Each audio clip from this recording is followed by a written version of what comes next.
It is February 21st, 2024, 12:33 p.m. Calling to order the meeting of the Transportation Advisory Board of the Metropolitan Council. Before we start our meeting, I think this has been something that's been weighing on all of us, is the tragedy down in Burnsville. I was just thinking that just a brief moment of silence in honor of those three slain, the two slain officers and the slain paramedic might be appropriate. So thank you.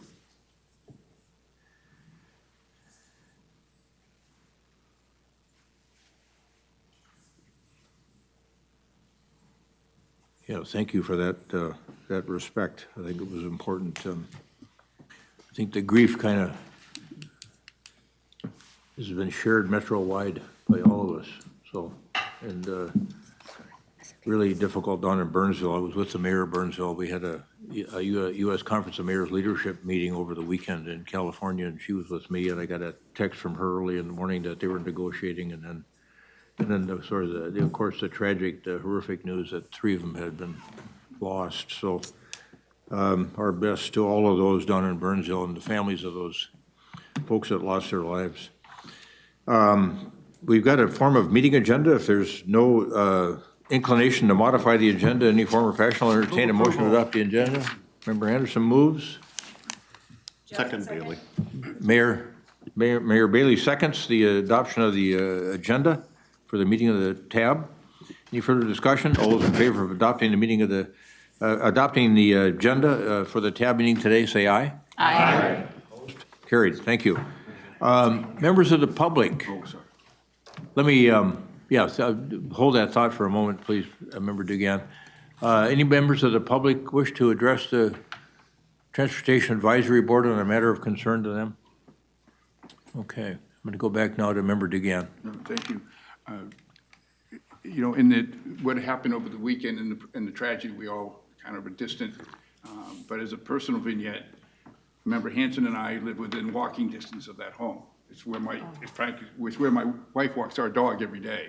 It was that close. We didn't hear a lot of it, but if you can imagine, we did see the aftermath and talked to some of the neighbors who were were locked down for that period, and the fear that 1 o'clock in the morning, it's automatic weapon fire, and it's pretty significant. But so it affects us all. Yeah, thank you for those thoughts. I had originally asked, well, I'll get to that in a minute on agency reports, but a few things for me to report out on. Welcome Kevin Burkhart, Prior Lake City Council. He's going to replace Mayor Janet Williams from Savage, who has resigned. So Kevin's been here off and on as a alternate over the past couple of years, and we welcome him to full-time work at the TAB. So thanks for being here. And then the next thing Elaine had on the chair's report for me was Metro governance update. I've been serving on that Metropolitan Council governance task force, and what got advanced were a lot of different ideas on what this form of regional governance ought to look like. Distinct, I'd say even disparate notions between cities, counties, and the state legislators on what that form of governance ought to look like, from slight modifications of what we have now, which would have been the city view, to council of governments, which is a predominant county view, where sitting elected officials would come to sit as members of the Metropolitan Council. And then some of the legislators and at least one county commissioner favoring direct elected officials. So with the notion of the representative of the governor's office, all of the different ideas were advanced to the legislature for consideration. And Commissioner Holberg, from having led the Blue Ribbon Committee 3 years ago, I think knows that this will be interesting at the legislature. Something may get done, nothing may get done, but there's a lot of different views of the world on what regional governance ought to look like over there now for them to think about. And that's it for Metro governance update. The June TAB meeting happens to fall on Juneteenth, which is a holiday. So if everybody's comfortable from a schedule standpoint, what we thought we would do is move the June meeting to June 12th, the prior Wednesday. And we may not need the meeting because we're going to go through some of the regional solicitation work in the prior two meetings in April and May. So we thought we should probably reschedule the meeting and then cancel it if we didn't need it. And so while that may work for some people's schedules and not for others, view it as kind of a placeholder, at least for now, to move that June 19th meeting to June 12th. And then the MAC, we're going to hear from them today with respect to their long-range planning. And they've offered to do a tour of the airport. They did that a few years ago. And I think just indicate to Elaine your level of interest in a tour. You've offered to host a meeting out there too, but that means we all got to clear security. And so that's got its own set of complications. Well, take us to the Intercontinental Hotel, and then people want to go on the tour can go from there. Carl, I don't know what, do you ever have meetings over at the Intercontinental? No. No, all right, okay. So you don't think you'll be able to pass the security check, John? Yeah.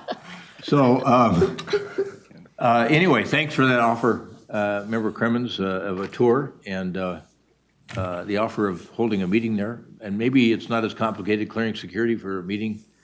No, I think it's we all might think it pretty would be. standard. We have guests coming to our meetings all the time. You know, you just have to go fill out a form, and you can come up to the commission office there in the commission meeting room, and we can have the meeting right there. Okay. I can't recall in your chambers up there if there's room to accommodate all of us or not. Not around the table, so we'd have to get, Yeah. there's some side rooms, banquet rooms and things, so it could be set up. Okay. All right. Well, let's think about both a meeting and the tour. And so, but primarily, if you're interested in a tour, let Elaine know, and we'll see what we have for level of interest there.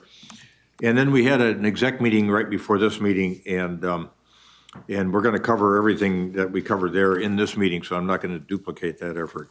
So that's it for me. We did appoint folks to serve as executive positions there. The first vice chair will continue to be Mayor Mark.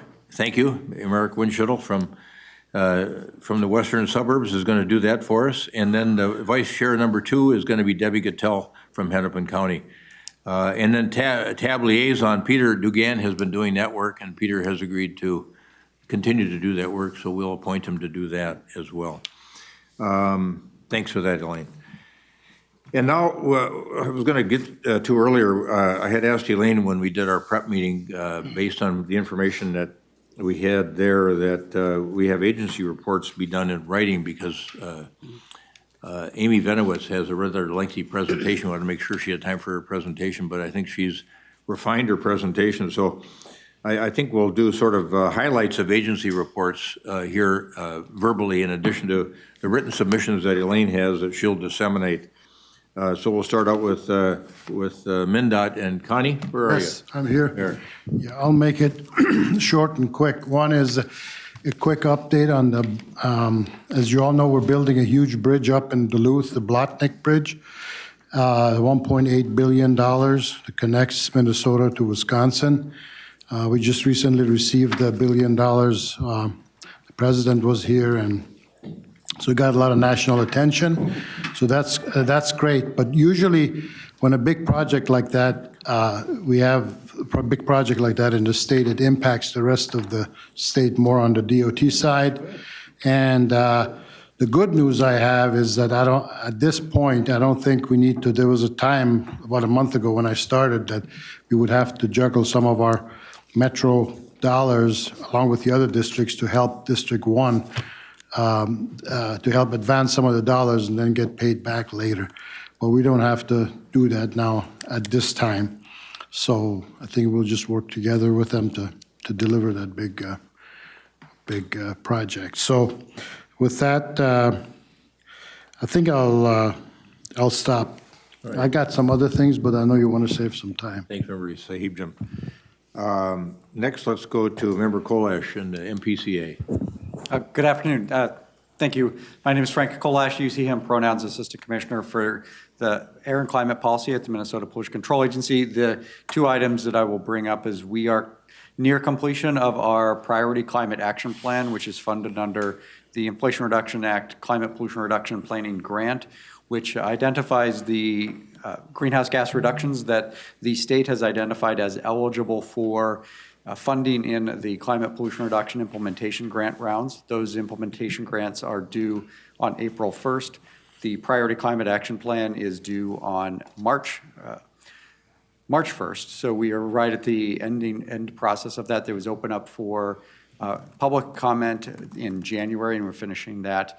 And then we are also working on a number of large implementation grants that the state will be requesting for the state. We call it the single entity, the state's application. It will be just under $200 million across 7 different agencies focused on a climate-smart food production system, and that includes the transportation systems and the equipment that are used to transport food products across the state.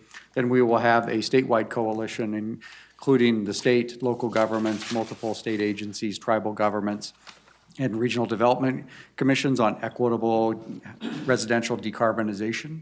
And then we are looking at other multi-state applications regarding industrial decarbonization and local government resiliency grants as well. Not all of those are formally decided if we will participate, but those are the kinds of multi-state applications we're looking for.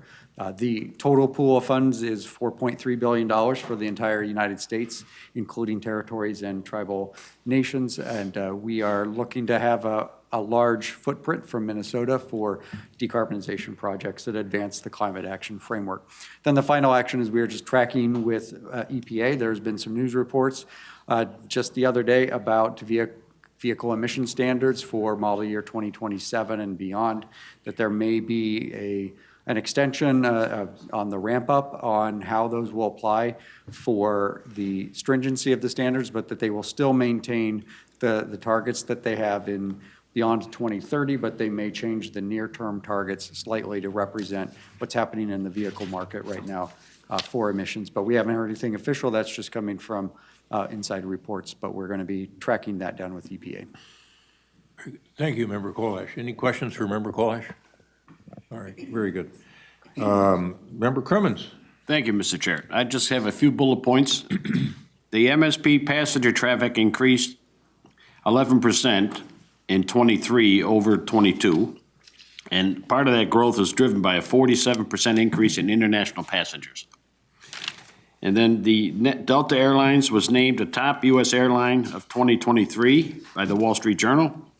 And naturally, we're a large hub for Delta, one of the largest, besides Atlanta. And then on yesterday, MSP received the Global Industry Award. MSP is the first U.S. airport to be awarded the Cirium's Global On-Time Performance Award in more than a decade. And they rated our airport at 85% on-time performance. So we were pretty proud of that. They were at the meeting yesterday, and they gave us some little trophies, you know.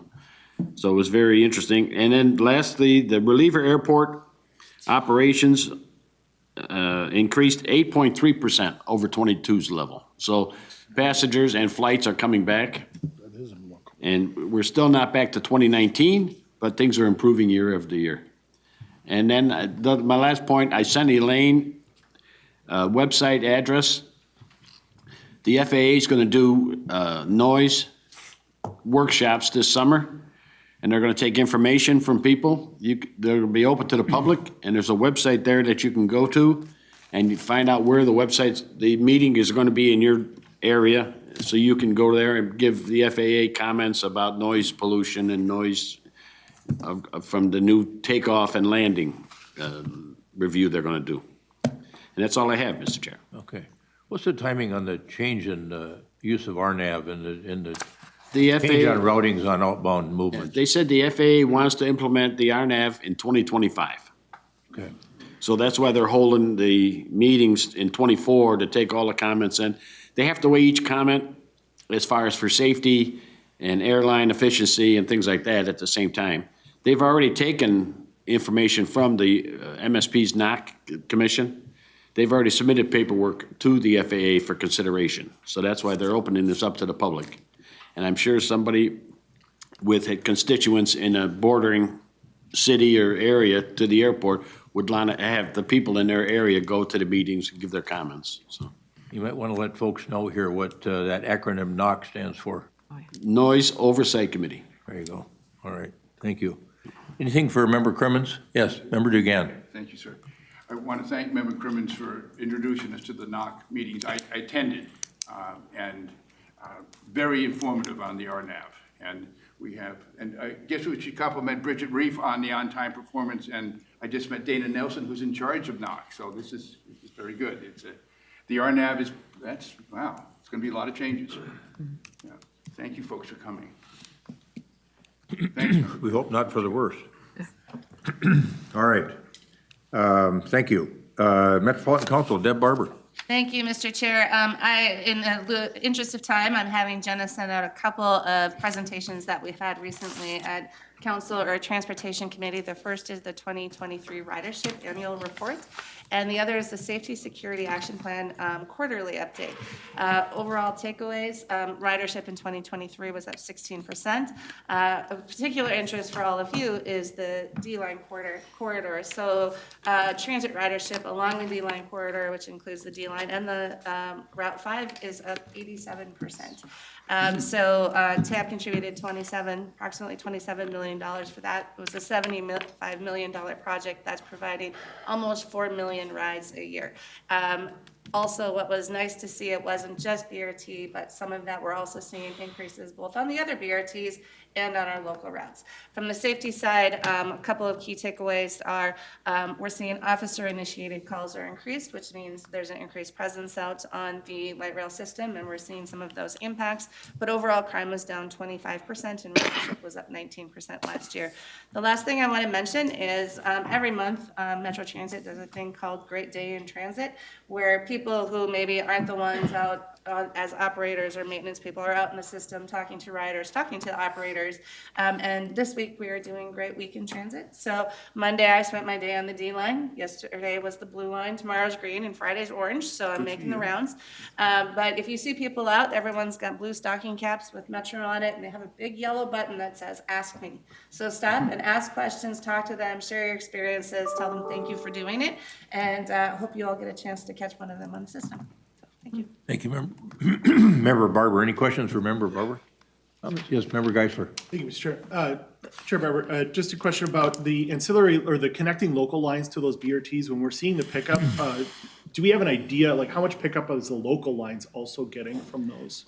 We do have some data on that, and let me get it to you offline, especially when it looks to the micro program that we have in North Minneapolis and connections to the C line. That's one of the key places where we're seeing some of that. We're seeing some of that and maybe not seeing as much as we expected in some areas. And so I can get you that information. And, Awesome. yeah. Thank you. Member Dugan. Sorry, Mr. Chair.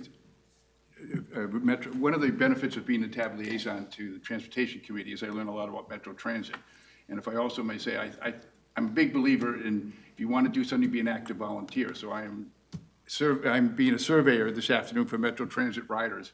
I think it's really important we put ourselves in the shoes of the people who do the things we talk about. Anyway, thank you, Deb. Chair Barbara, sorry. All right, That was fine. thanks for that. You want to come take a survey? All right.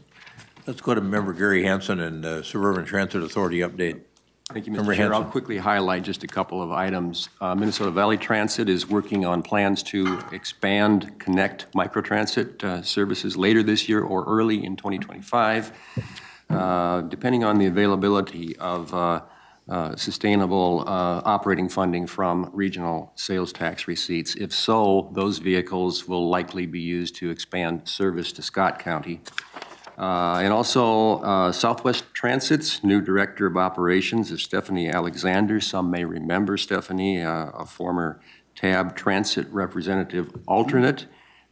She previously was the Executive Director of WeCab and is now with Southwest Transit. That's my report. Good. Questions or comments related to Member Hansen's report out? All right, Chair Hager, anything for us from the TAC? Thank you, Mr. Chair, members of the board. So last month, it was requested that I bring back an update on the efforts of the work group that's looking at the scope change and program year policies. That group has met a couple of times. They meet again this Friday, so work is progressing. They're nearing a set of recommendations on the scope change policy, then they'll turn their attention to the program year policy. It's been going a little more slowly than we had hoped, but the regional solicitation, scoring committees, 2050 TPP. So the local agency partners are very busy, but we're nearing a set of recommendations, and I'll bring updates back when they're ready. Good. Thank you, Chair.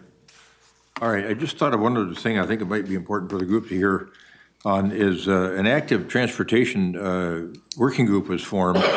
It's being chaired by our member Johnson, and I can't remember if you're the co-chair, Brian, or the? Vice. Vice chair. All right, and member Martinson is the vice chair. And so I thought maybe that quickly, sorry to blindside you a little bit, but if you wanted to report out quickly on the first meeting and in the direction that the group is thinking about heading might be valuable for the tab as a whole. Member Johnson. Thank you, Chair Hovland. I think the biggest takeaway is that we have met and made our probably biggest decision on how frequently going to meet, which is we want to figure out a solution to use some of the money sooner than we set up a permanent solution. So whether that's going to be the 2024 regional solicitation, adding dollars there, or looking at a 2025 special one-off solicitation process. We don't know which one that's going to be. Staff is developing some possibilities there. We're going to meet again early March. But again, that was the biggest decision we had to make to kick this off, because that means we have to figure out how often we're meeting, and the answer was frequently. So we're hoping to have that set up by this summer, so we have something that we can bring back to tab. And then recommendations, we're figuring out how we give updates and whether it's going to be in the agency reports or where it's going to sit. So, keep tabs on that, but that's the big thing coming up. All right, thanks, Member Johnson. Member Martinson, anything to supplement? Nothing to add. Thank you. Okay, good. All right, questions for these gentlemen? All right, good work. Thanks for agreeing to chair and vice chair this work. It's really important work and a wonderful opportunity. All right, we've got minutes of the meeting to take a look at here and approve. So moved, Anderson. Mr. Chair, Commissioner. if I might, the meeting minutes do not reflect the membership of the tab on regular agenda item 1, and for the ability of the public to look back and find out. It just says that it was approved, and I might suggest that we amend those minutes to actually list the members of the executive committee, so the public record, it's at least somewhere in writing if somebody wants to go back and look, which I've done in the past and have had difficulty finding. So I would just ask that those minutes reflect the membership of the executive board as it was approved. Yeah, that's a good catch. Wonder if we should do that by subsequent amendment, or because I think otherwise we got to list them all out here now. So maybe we approve the minutes and then we come back at the next meeting with an amendment to the. What would you prefer? Or we could do it as amended. As amended? Right, as long as Anderson is. All right, your motion is as amended? I'll second, as Commissioner, amended. you would second? Whoever. Or second As here? amended. Okay, all right, we got a motion and a second to approve the minutes as amended. Any further discussion? Those in favor of the adoption of the motion as stated, say aye. Aye. Opposed? Carried. All right, very good, thanks for that. Now we are on to the consent portion of the agenda, and we've got some things to walk through there on the Streamlined TIP amendment, and Chair Hager of the TAC is going to walk us through that. Chair Hager. Thank you, Mr. Chair. So 2024-12 is a series of streamlined TIP amendments for existing projects that are in the TIP. The first is to increase the cost and change the intersection treatment at the intersection of Carver County State Aid Highway 10 and MnDOT's Highway 41. That intersection is where these two projects overlap. The intersection treatment is proposed to change from a signalized intersection to a roundabout, and that scope change was already approved. So the TIP amendment would reflect that scope change, the increase in cost, which is being covered with local dollars by Carver County, and then amend that description for both of these projects in the TIP. The second item is a cost decrease for MnDOT's I-694 drainage project. They found a more efficient solution there, so they need less funding for that project. And the third is to increase the cost of MnDOT's pier repair project on US 952A. Those are the long ramps out of downtown on the north side onto and off of 94. The additional funding is a combination of federal and state funding not related to the regional solicitation. TAC unanimously recommends approval of the proposed amendments to the 2024 to 2027 TIP. Questions for Chair Hager with respect to this streamlined matter? Mayor? I would like to move that forward as that Carver County project is right outside my front door and it's well needed. So I would love to make that motion. All right. Now second. We will consider, thank you. We will consider you the maker of the motion that the Transportation Advisory Board amend the 2024-2027 TIP to include the 3 projects described in the recommended motion for action transmittal 2024-12. We have a second. Any further discussion? All those in favor of adoption of the motion as stated, say aye. Aye. Opposed? Carried. We are on to the first item on the non-consent portion of the agenda, and that is the review of the Minneapolis-St. Paul International Airport 2040 Long-Term Comprehensive Plan. Thank you, Mr. Chair. Joe Whiting will make a presentation on this item. Before I turn it over to him, TAC does unanimously recommend finding that this draft is consistent with council systems and policies. All right. Thank you, Chair Hager. Mr. Whiting, welcome. Good afternoon, Board and Chair. So my name is Joe Whiting. I'm here to present a brief overview of the 2040 MSP Long-Term Comprehensive Plan.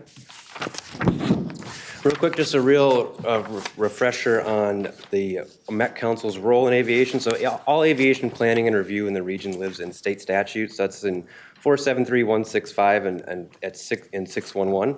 So again, these are not federally mandated. These are state statutes which task the council to plan for the regional aviation system, including reviewing MAC long-term comprehensive plans as we're doing today, CIPs as we did before, and other items that come up on the regional airports. So long-term comprehensive plans outline the planned airport activity. So that's both passengers and operations and conceptual planned investments to meet that projected demand. The data baseline of the study start is 2018. The reason why it's a little earlier is because of the COVID pandemic, which put us pause of this planning process for a little bit and had to, as those forecasts were revised for those impacts. The plan also considers high-level environmental impacts and the implementation estimated capital costs of the improvements. So real quick, go over the forecasts at MSP. So activity forecasts are a major component of those long-term comprehensive plans as they do dictate those future facility needs. Again, COVID was a major disruptor of airports in 2020 and those effects are still lingering as Commissioner Crimmins mentioned earlier. So those revised forecasts, so the 2040 numbers actually don't change. However, those earlier numbers are a little changed to build in that kind of recovery from COVID. But by 2040, we're estimating 28.1 million enplanements, which are passenger boardings in a year. That's compared to 19.8 million in 2019. About 401,000 tons of cargo by 2040 as compared to about 252,000 in 2019, and about 510,000 aircraft operations by 2040. That's an increase from 2019, as you can see there at 411,000. However, this is not actually reaching our historical peak at MSP, which is actually seen in 2005 at about 543,000 operations. So that's a pretty big note here, as we will have record amount of passengers and cargo, however, in fewer airplanes and operations. So tying to that, those activity forecasts to plan investments. So the plan outlines investments to accommodate that forecasted growth and outlines facility needs through 2040, split between land side. So those are your terminals, support facilities, curbside pickup, and then your air side, which are your airfield elements and those gate elements, as well as you pass the security checkpoints in the terminals. So, and this also plans also splits these improvements to near term, middle term, and far term. Near term, roughly 1 to 5 years. Middle term, 5 to 10, and then long term, 10 and beyond. Some of those major projects that have regional impacts in these near term are major Terminal 2 expansion of 11 new gates, and curb front improvements for Terminal 2 to improve that efficiency of the operations there. Redevelopment of the U.S. Postal Service Center at Terminal 1, looking to be likely a parking ramp that will increase capacity at T1 by about 3,200 spaces. Then also an orange ramp at T2 expansion, which will have impacts and benefits for the LRT station at Terminal 2 and also add an additional capacity of 2,900 spaces. Those midterm projects, we've got a cargo expansion on the west end of the airport near Longfellow Drive and Trunk Highway 77. We also have a Trunk Highway 5 and Post Road interchange reconstruction that will be likely in the midterm, and then also an FBO move. So that's a fixed base operator. That's your business jets and your general aviation. That is planned to be moved to the north side of the airfield from the existing today on the south side next to Terminal 2. Looking at those long-term projects, some of these major ones here is a full build-out of Terminal 2. So that'll increase Terminal 2's gate capacity to 35 from an existing 16 today. So a pretty big increase in Terminal 2's capacity. looking at a reconstruction of 34th Avenue and 70th Street to improve those facility flows to Terminal 2. And also a big one here is a potential airside terminal connection between Terminal 1 and 2. So that would allow passengers to go between 1 and 2 without having to go through the security and on the LRT and back. So that could potentially have an impact on LRT operations in the future and also ease for passengers connecting at the terminals. Another big impact tied to those operation forecasts is aircraft noise. Aircraft noise is a big deal. And so part of this plan is projecting aircraft noise impacts to 2040 based on those projected operations. So MAC creates these projected and annual noise contours of impacts of surrounding communities from those operations, and it's measured in something called the DNL, or the day-night average sound level. So it's the main metric you use to measure land compatibility, and a measure reflects a person's cumulative impact over a 24-hour period. So not something you see right when it flies over you, but a kind of a cumulative impact over a period. Connected to this, the council does have compatibility guidelines tied to those noise impacts, and also these contours help local communities' future planning efforts determining where residential and other uses are more appropriate. Do not have the contours in this presentation, but those are included in your packet for review. Also, part of these long-term comprehensive plans are more general environmental impacts. So direct environmental impacts are included in this plan, but they're not studied in depth. There will be multiple chances for future impacts to be assessed. There will be an upcoming environmental review for the preferred alternative as outlined today. Following that, as well as we go through a capital improvement process, there's always that document called the AOEE, or the Assessment of Environmental Effects, that also includes those potential environmental impacts to review at the time for those projects as well. Tied to this, though, the MAC does have some ambitious sustainability targets set for their MSP facilities, looking to reduce their greenhouse gas emissions by 80% by 2030, reduce their water usage per passenger at 15% by 2030, and divert 75% of all solid waste at the airport away from landfills. Tied to that as well, Delta has also set some sustainability targets that will be impacting and benefiting MSP and the community surrounding it. So recently, Delta and Greater MSP, the body of economic development in the region, have established something called a sustainable aviation fuel hub at MSP. And sustainable aviation fuel has been noted to reduce carbon emissions from aviation fuel by up to 85% for that. And at MSP, Delta is projecting all of their aircraft operations to be using that sustainable aviation fuel, at least 35% by 2035, likely to be higher at the MSP, as it will be their global hub for these as well. And connected to that as well, Delta is also electrifying their ground service fleets. Think those little tugs that move airplanes or trucks that kind of run around the airfields. And their idea is 50% of their vehicles will be electric by 2025. They've already met that target ahead of schedule. Eventually, they're looking to have 100% of their vehicles be electric at the campus as well.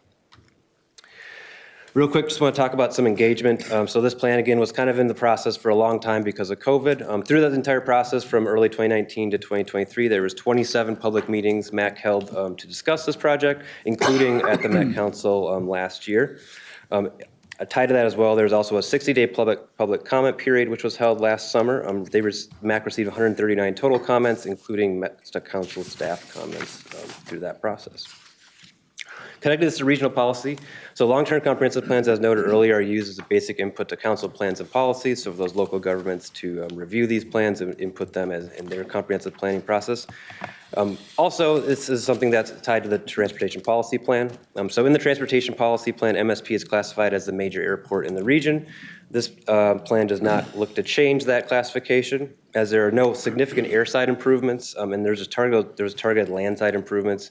Potential impacts to regional systems have been noted by council staff and are going to be analyzed in those follow-up studies, environmental review, and other studies following this plan.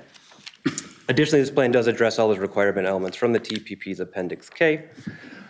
Now, connecting this to regional policy and the Regional Development Guide. So one of the policy directions of the Regional Development Guide is to create consistent, compatible, and coordinated local comprehensive plans. As an airport local comprehensive plan, this does meet that, and again allows those adjacent communities to develop their plans based upon what they see today in this plan. Also connecting the Regional Development Guide is the prosperity outcome. So the prosperity outcome really looking to plan and invest in infrastructure, amenities, and quality of life for the regional economic competitiveness. And this plan to improve MSP and maintain its competitiveness in the nation and internationally is really something that we do see as meeting that prosperity outcome in that Regional Development Guide. Real quick, I just want to highlight some next steps. Again, as I mentioned, this isn't the next day, the last step of any of these projects seen here today. So this will be going to the Metropolitan Council for their formal review and consistency determination after this. After that, the MAC board will have their final adoption of the plan. Following that, then will be the environmental review process. And then moving on beyond that, the CIP, program engineering and design, and finally MAC board approval of those bids and awards at the end of the project. So there's multiple opportunities in the future to again continue to engage with this plan and the projects outlined in it. So with that said, the requested action today is the tab to find that the final draft MSP International Airport 2040 Long-Term Comprehensive Plan is both a multi-city impact as well as conforms to the council's systems and is consistent with council policies. With that, we can take some questions. We do have some MAC staff members, as was noted earlier here, if any specific questions about MAC or the plan itself is asked. So thank you. Yeah, Mr. Whiting, thanks for that good report. Go ahead. Hi, thank you, Chair. I'm Katie Cashman. I'm an alternate Minneapolis City Council member. I was really excited about the Sustainable Aviation Fuel Hub. And I'm wondering if you know, and maybe Frank, you might know as well, where do aviation emissions get reported? Is it like where the flight departs or where it lands or where the company is? So that we could see like a measurable, how could you track the measurable decrease in emissions? Good question, council member. Eric or Bridget, any help here?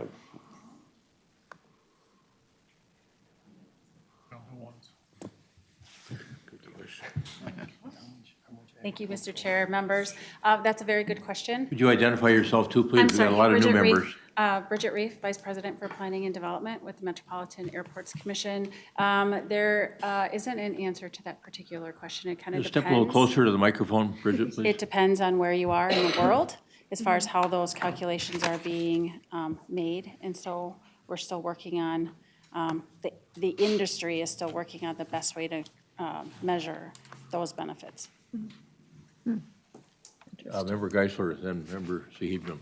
Thank you, Mr. Chair. One note I'll make for, at least for public entities, ESG reporting is becoming required from the SEC.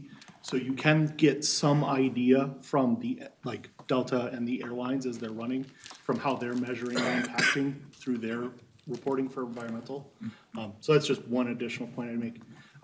The question I did have though for staff here was for an impact, 8 million more people in 16 years coming to a relatively small locality, rough math on the forecast. How do we, where do we start to look at that and say, all right, that is, what is that gonna do to the transportation system that feeds that locality? Because, you know, we all have been to the airport when it's super busy. We all know how chaotic it can get. We know that, you know, we've done good transit improvements into there, but at what point does, you know, Mac's got their part of the puzzle, and they're forecasting a significant demand increase to the system feeding it. How does that cascade out to the other entities that surround it, the cities, the county, et cetera?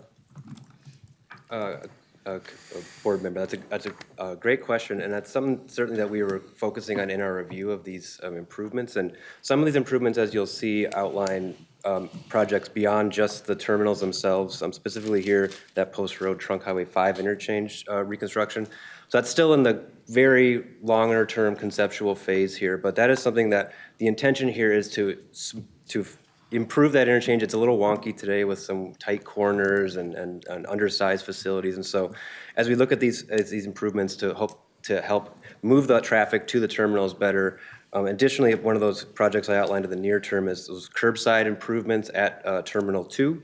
And so today Terminal 2 is very constricted and compact, and so at those peak times it can get crazy, and there's traffic spilling out into the streets and things like that. And so these improvements outlined here will streamline that process. Eric, correct me if I'm wrong, but I believe the idea is to double deck Terminal 2, correct, similar to Terminal 1. Eric, he knows more than I do.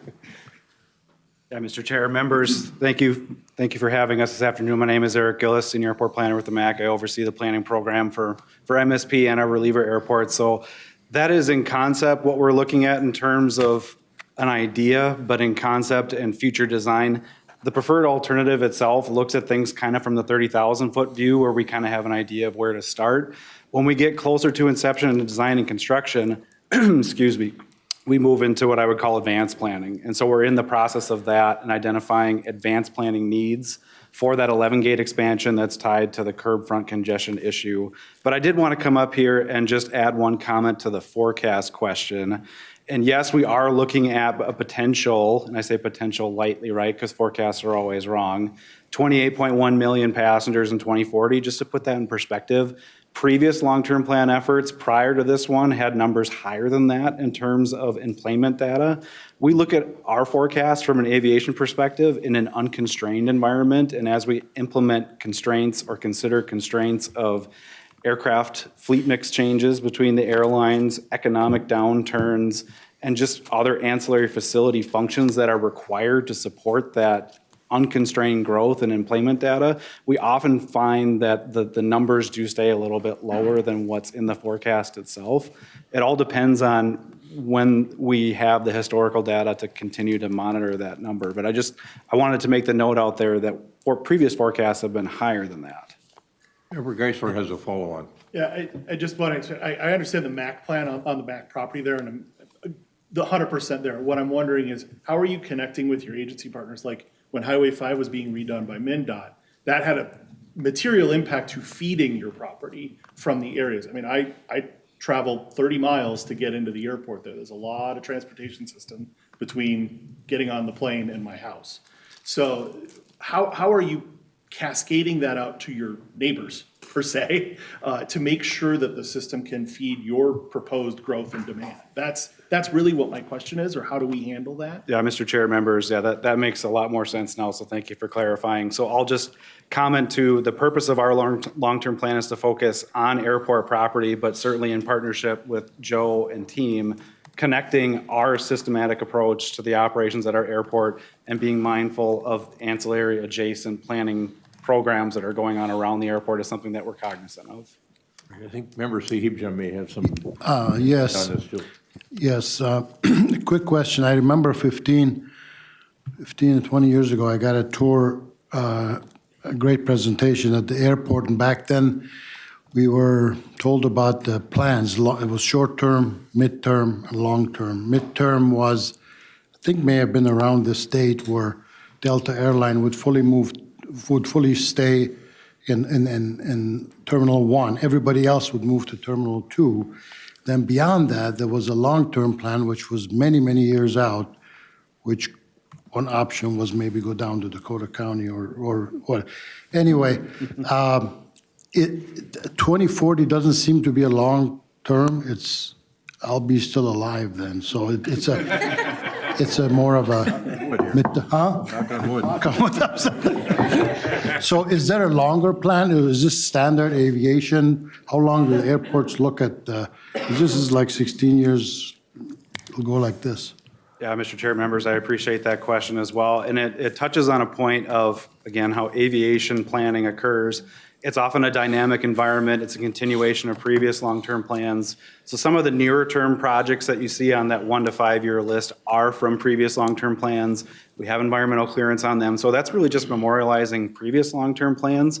So in continuation, we look at things in the 20-year lens because that's what the FAA asks us to do in our forecast.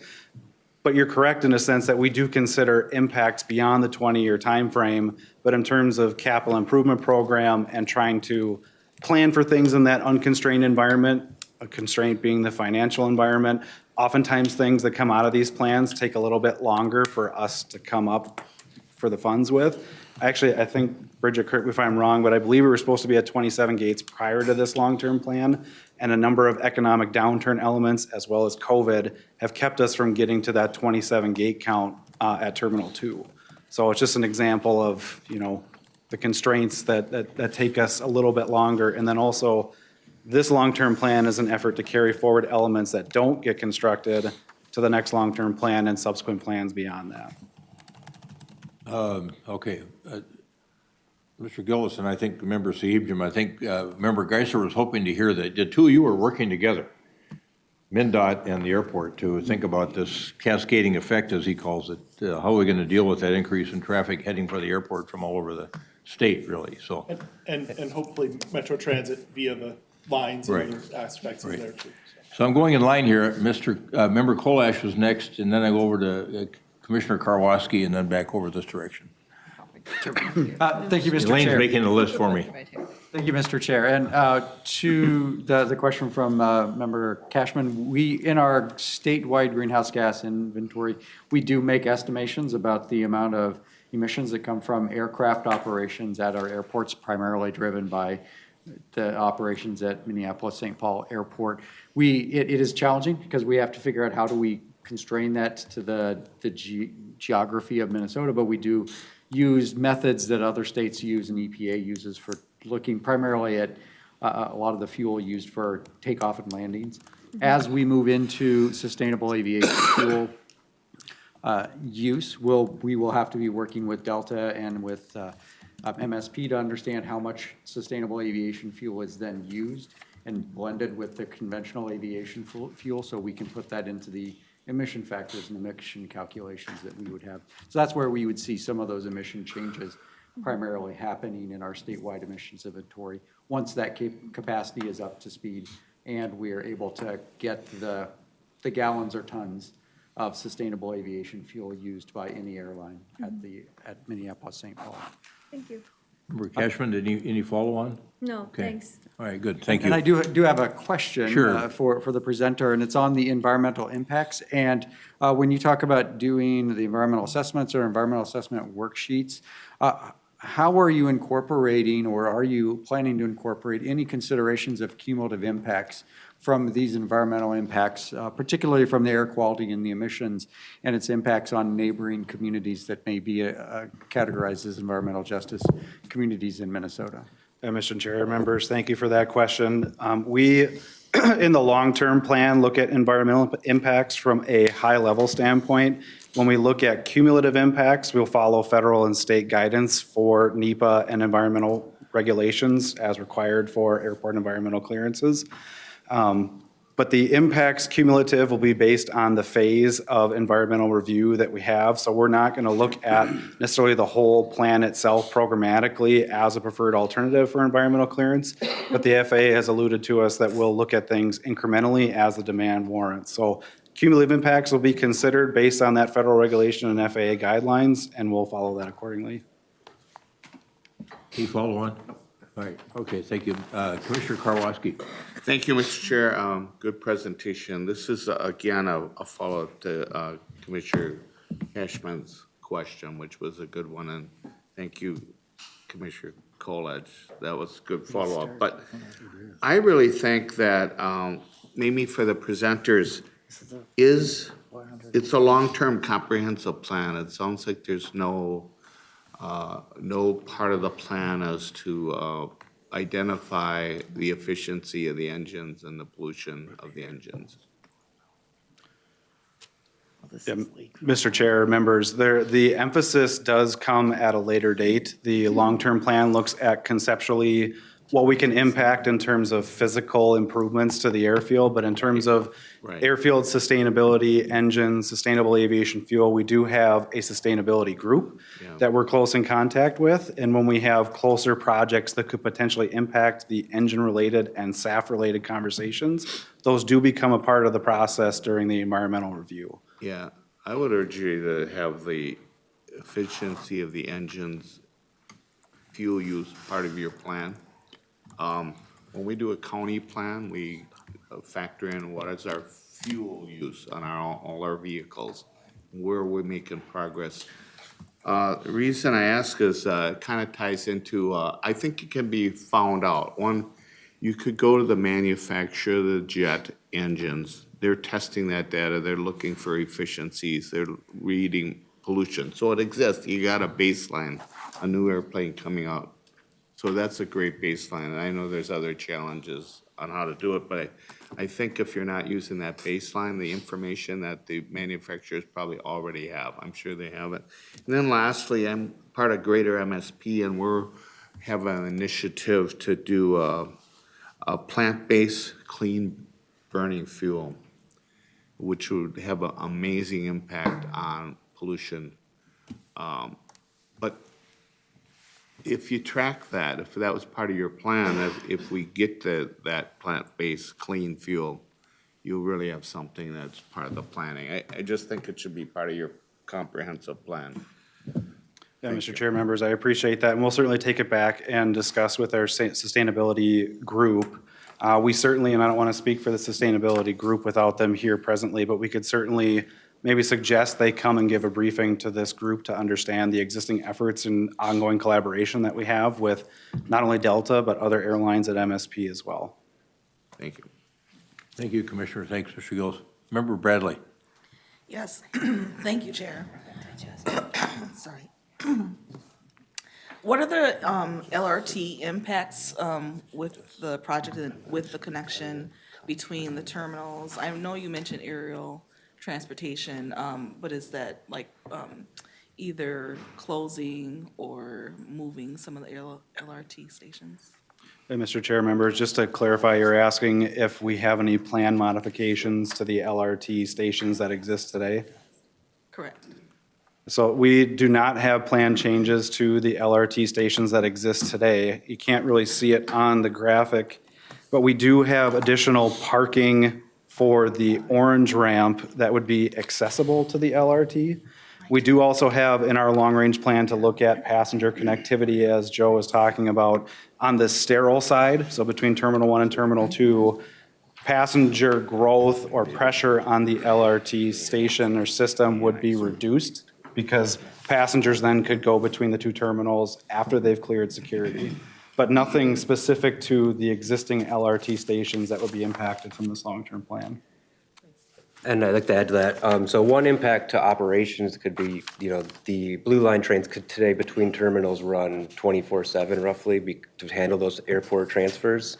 If there's a new airport-specific tram that connects those two terminals, you may not need that overnight service between the two terminals. So that could have impacts on operations overall, but that could be something that we would analyze more once we get closer to that. That's long-term, so that's out there a little bit, but it's definitely something we'll be considering as we move forward. Yeah, great point. Thanks, Joe. All right, thank you. And now it's Member Vaughn. Yes, thank you. My name is Chris Vaughn. I'm a transit representative. I want to thank the chair and thank you and your team for the presentation. Just connecting to Member Geisler's questions, when we think about that increase in demand and that increase in folks coming to the airport, I think speaking of that excess capacity and the cascading effects, I think one of my worries is the cascading effects on surrounding communities leading to further highway expansion, further capacity expansion in that sense, which has traditionally had a lot of negative impacts environmentally, tends to induce demand and not really relieve congestion in the long run. And so I think my question is, to what extent do you plan to engage partners, including suburban transportation agencies, looking at shuttles from park and ride areas, from existing parking garages, in kind of that planning for the enhanced capacity? Yeah, Mr. Chair, members, thank you for that question as well. And I would just offer the thought that collaboration with external agencies outside of the MAC would occur after our plan is formally adopted. Can you follow on, Member Vaughn? Okay, all right. Mayor Winchell. Thanks, Mr. Chair. The question I look in the near term is the expansion of Terminal 2. And I take a lot of people to and from the airport. I don't get to go anywhere, but they do. But I've noticed, I used to love to pick up people at Terminal 2 because it was quick, fast. The last 4 times I've went to pick up people, they can't get their luggage. I've heard it constantly. They'll say, another plane came in. Half the people have their luggage, the other don't. So before you expand it, do you look at services that are needed before the curbside? Because the curbside is a mess because there's so many people waiting because the planes. The last time I went there a week ago, I spent 1 hour waiting for luggage. They were, but I was too. And there I'm sitting with a vehicle, and where do you, I know you can go over to the cell phone lot, and I do, but have they looked at that before they did the expansion? Mr. Chair, members, I appreciate that question, and in fact, it hits a spot of active conversations that we're having right now as an organization. We are looking at near-term solutions for the curb front to make additionally, we quantify curb frontage in lineal feet in terms of demand. So in front of Terminal 2, we're looking at near-term solutions like using a level of one of our parking structures to increase the curb front capacity. To your question about the baggage claim, we also have some ongoing conversations about the existing configuration at Terminal 2. Right now, 2 of those are dedicated for international arrivals. So when you have an international arrival, a wall has to come down and block off just based on Customs and Border Protection requirements. So that takes a little bit more capacity for international and takes a higher desire for capacity for our domestic aircraft arrivals. What we're doing right now in the near term with this expansion is looking at ways to be more flexible in how we segregate those baggage carousel claims. And then also for this 11-gate expansion we're looking at increasing the capacity and adding additional baggage claim carousels. From a land side perspective and accessibility, we're cognizant also of the 11-gate expansion and ancillary impacts that we have on the vehicle side and accessibility. So right now, I'll just say we don't have the formal solution yet, but we are looking at long-range ideas about accessibility along 34th Avenue, which is that north-south road, and then Post Road and that Highway 5 intersection to what's the best long-term solution for implementation, not just for the 11-gate expansion, but for that north-north expansion to full program. How can we improve the accessibility from a land side perspective? So we know, to answer your question, I hope, we know it's an existing issue today, and we're using this as an opportunity to add some beta testing into additional land side improvements in the process of adding this. Okay, I just have a follow-up to that.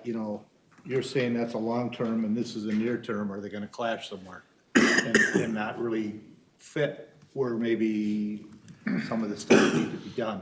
Yeah, Mr. Chair, members, so there are near-term solutions we're working on right now with that parking structure, adding additional curb frontage improvements in the near term.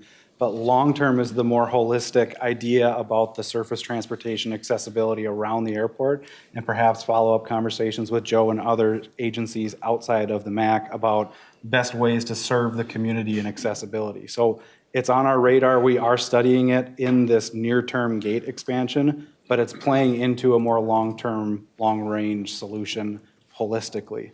Okay, thank you. All right, Member Foster. Yeah, I have a question. I have a question about the sustainability target slide. So are Delta, the goals under Delta, are those just for Delta or are they for the whole airport? Like, is it 50% electric vehicles just for Delta or for the full fleet, I guess? Yeah, Mr. Chair, members, so that is directed just at Delta at this point, but that is a collaboration between MAC and Delta staff for those efforts. Can I ask a follow-up? Yes, go ahead, Member Foster. Does the MAC have goals around like electric vehicle, like full fleet? Like making the full fleet electric, or does the MAC have goals about instead of 35% of all aviation fuel being SAF, like does the MAC overall have a goal of like 65% by 2035? Sorry, So- is that not, sorry. Mr. Chair, members, so this is starting to delve into the comment earlier that I made about bringing sustainability, our sustainability group in for conversations. That's a little bit more granular than what the long-term plan is working towards, but there are ongoing efforts about being conscious to sustainability efforts just for MAC vehicles. But the focus right now, as of recently, has been collaborating with Delta on their vehicles and equipment. We're also looking at things like electrification of vehicles, rather servicing or providing electrification stations, charging stations in some of our parking structures that may be new and online in the upcoming years, but it's an evolving topic at this point. Cool, thank you. So that's an interesting question that Member Foster just raised. So what percent, how large is your own fleet, the MAC fleet, that you could have an electrification strategy on? Oh, here comes the operation person knows exactly how many vehicles you. Mr. Chair, members, I'm sorry, I do not have an exact number, but what I want you to remember is MAC as a whole organization, we have an incredible variety of different types of vehicles. So we have a number of small SUV-type vehicles, pickup truck vehicles. Those are all on a path with our sustainability emissions working group on a schedule for electrification over the years. We have, we're working on that, okay?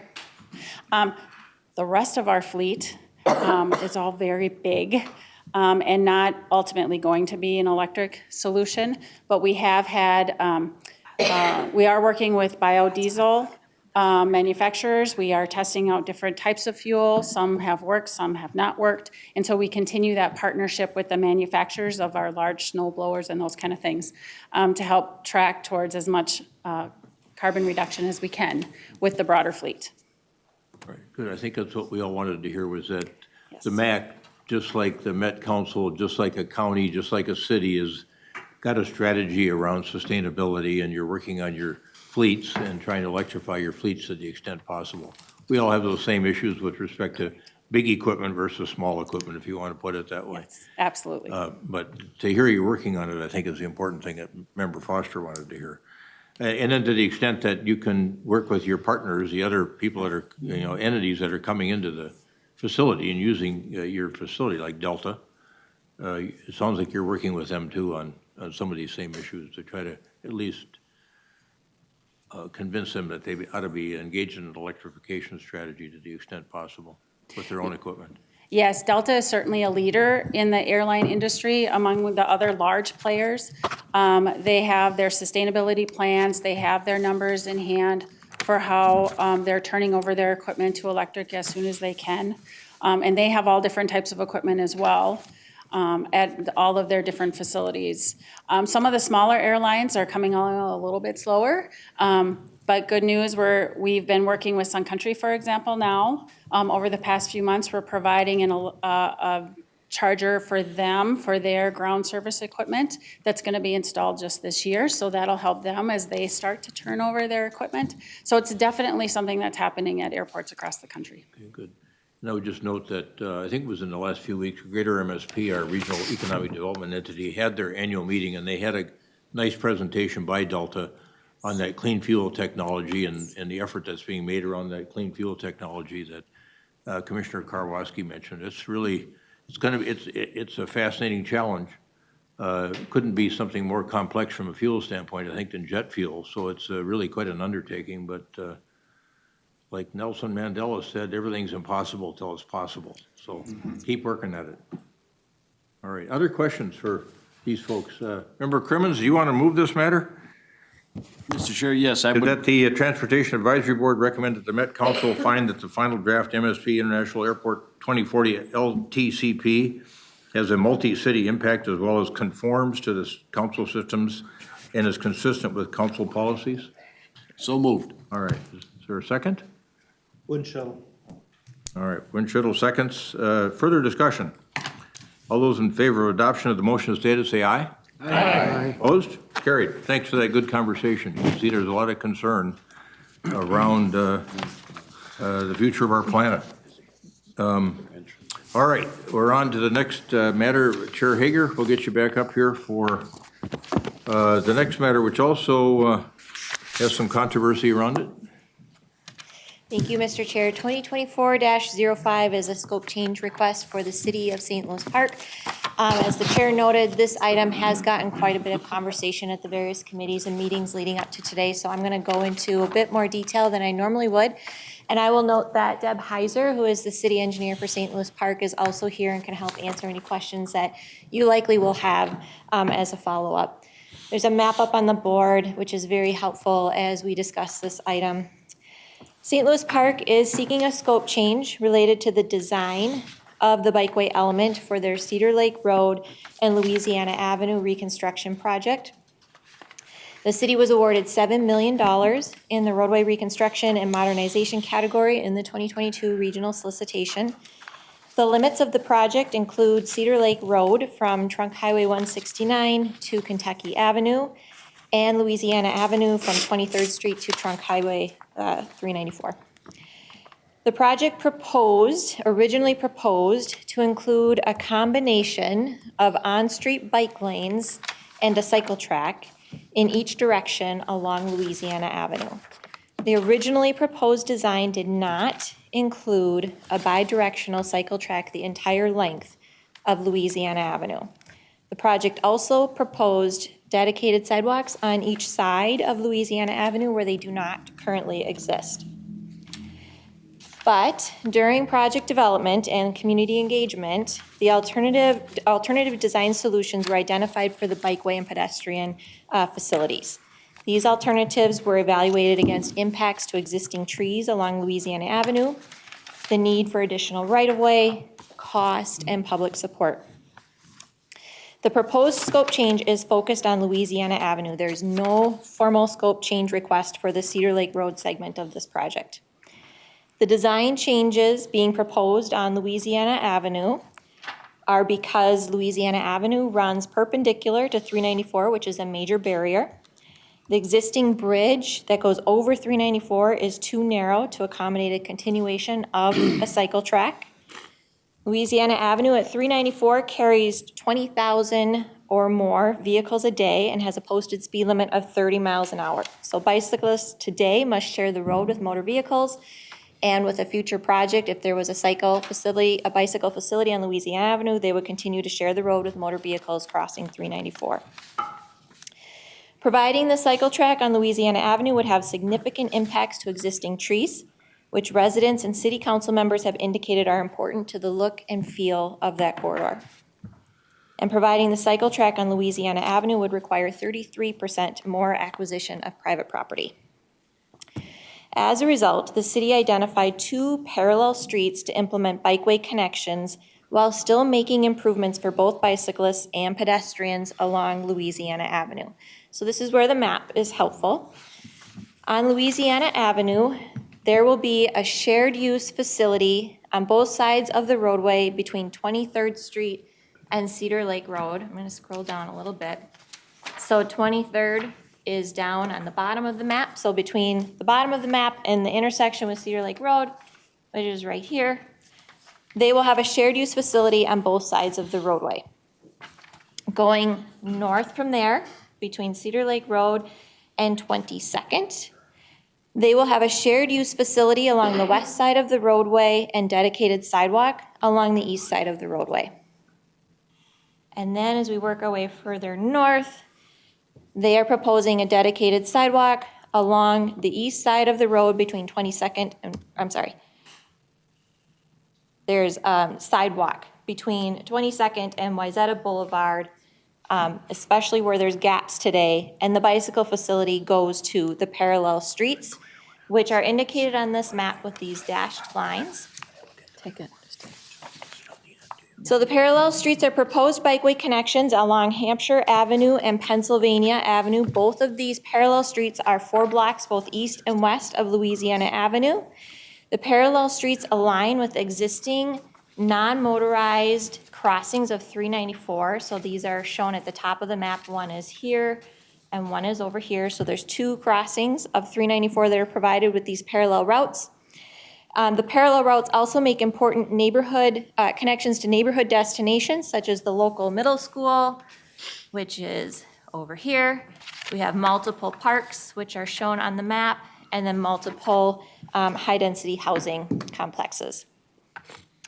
Both Hampshire Avenue and Pennsylvania Avenue are very low-volume, low-speed streets. Therefore, the bicycle design type is not proposed to be a cycle track on these parallel streets. And the city is committed to implementing the bikeway connections on the parallel streets with the project and is requesting the scope change with no reduction in federal funding. TAC does recommend approving the scope change with no reduction in federal funding. However, this was a split vote at TAC. All who shared comments at TAC were supportive of the scope change. So this could perhaps be taken in 2 steps. There hasn't been anything that I've heard that indicates opposition to the scope change itself. The conversation really comes in when we talk about whether there should be a reduction in federal funding or not. As with all scope change requests, Met Council staff did an analysis, and it's challenging to speculate what would have been at the time this project was originally submitted and scored if it had been submitted with this design instead of what had been originally proposed. But we do know that the project scored 541 points, and it finished 11th in the roadway reconstruction and modernization category. The highest scoring unfunded project scored 492 points. The scope change is really about the multimodal elements on this project, which originally scored 93 out of a possible 110 points. So for this project to drop below the highest scoring unfunded project, the multimodal score would have to drop a total of 49 points from 93 down to 44. So while the change in scope does represent a different design solution, the design does still improve mobility for both pedestrians and bicyclists. Louisiana Avenue today has gaps in the sidewalk network that will be closed. There is no dedicated bicycle facility in Louisiana today, and the project will close gaps in the bicycle network while making important neighborhood connections. And then I also want to point out, it's important to note that the city continues to be overmatched on this project at about 40%. So with that, Mr. Chair, I will stand back for any questions and invite Deb Heiser up to assist with that as well.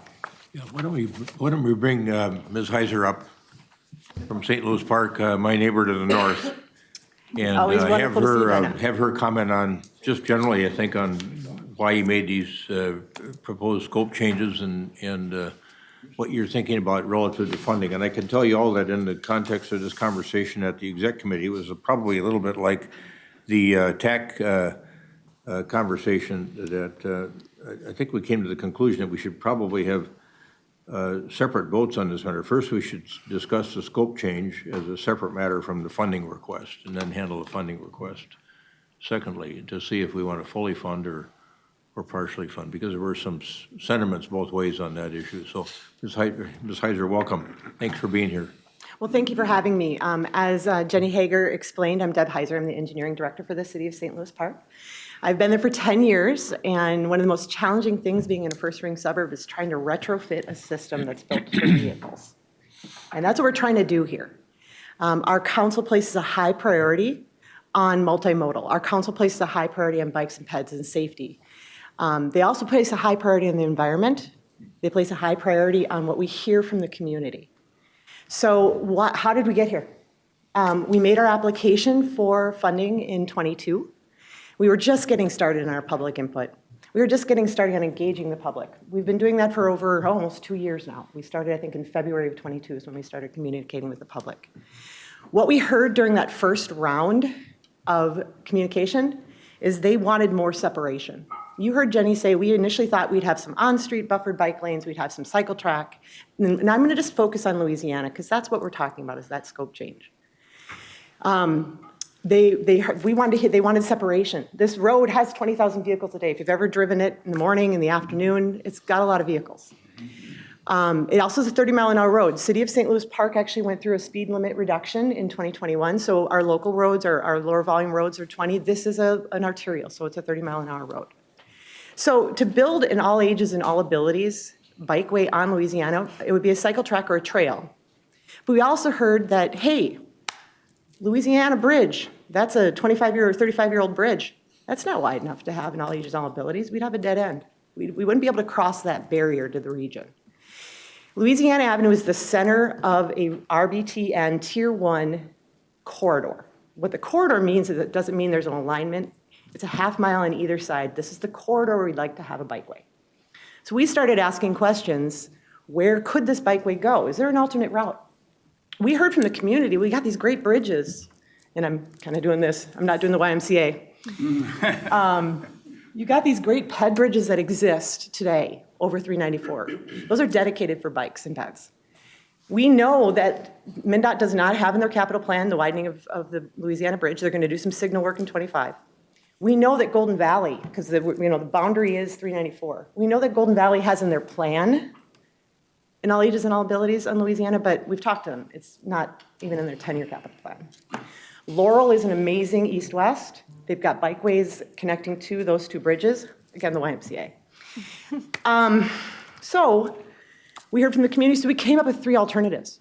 Those 3 alternatives were, what if we did a trail? What if we did a cycle track? What if we did these parallel routes? And we doubled down. We just said, you know, if we're going to do this, we're going to double down. We're going to make sure we serve the population. You can see that we have a number of high-density residential that are directly connected. We have the parks that are connected. We heard from the community connections are important. We've got Ulsberger Brewing. So if you live in the neighborhood and you want to bike down to Ulsberger Brewing at the corner down here, not that I'm giving a plug, or to Walgreens to get your prescription, we're making sure that you can bike there. That's why we're building that trail on the west side. We're making sure if the community can get there, and that's not ignored. We have other connections. We got the high density. We got about 646 affordable units in those different high density residential within a half mile of the corridor. What else am I telling you? We heard the environment's important. We didn't want to cut down these trees. There's a 30-inch elm out there. They're all healthy. These aren't ash. We have 12-inch hackberries. We're talking about 38 trees. We're talking about 70 trees with the trail, 38 trees with the cycle track. Destroying the village to save the village is one of the things that I constantly kind of remind myself. And traffic speeds, y'all have heard this. Y'all are in councils, you've heard this. How do you calm traffic? How do you make them go slower? If we were to cut down every tree in this corridor, pave behind the curb, do the cycle track, it'd be just like a landing strip. We just heard from that, did they leave? So really looking at keeping this context sensitive for design. We heard the community, connection, separation, and environment. That's how we ended up here. So we came forward, we're asking for the scope change approval. We're also asking for no change in our federal funds. We're overmatched. I know you hear this, and again, thank you for supporting this project. It wouldn't be, we wouldn't be here, we wouldn't have a project without your support. But looking at what we're doing, we're still delivering an $11.9 million project with a 60-40 cost split. We're going to deliver connections across 394, which is a barrier, the day it opens. So I think that's where we're at. I'd be happy to answer questions. All right, good. Any questions for Ms. Heiser at this point in time? All right, let's go to comments here. I'm going to Commissioner Cattell. Thank you, Mr. Chair. I want to speak in support of both parts of the question here. If we're going to split this question, this is a scope change, but I can't say that hasn't happened in a lot of our projects in the future when you start to get the impact of community coming in to talk about what things happen. I actually think what they came up with is a better idea, and I think it's a safer idea. I think safety is one of the things that we're playing off of here. We keep having this conversation about safety. They're having a safer route there. Now, and if you look at the original plan, when you go up the corridor there, and they have just a very short piece of cycle track. When you go to the parallel routes, you don't need that cycle track because you don't have the volumes. You have safety there. You have safety because where it's at and it's on low volume roads. It also makes those connections that the city engineer already brought up. Thank you for that. I was going to point that out too, the pedestrian bridges, but also just the local connections.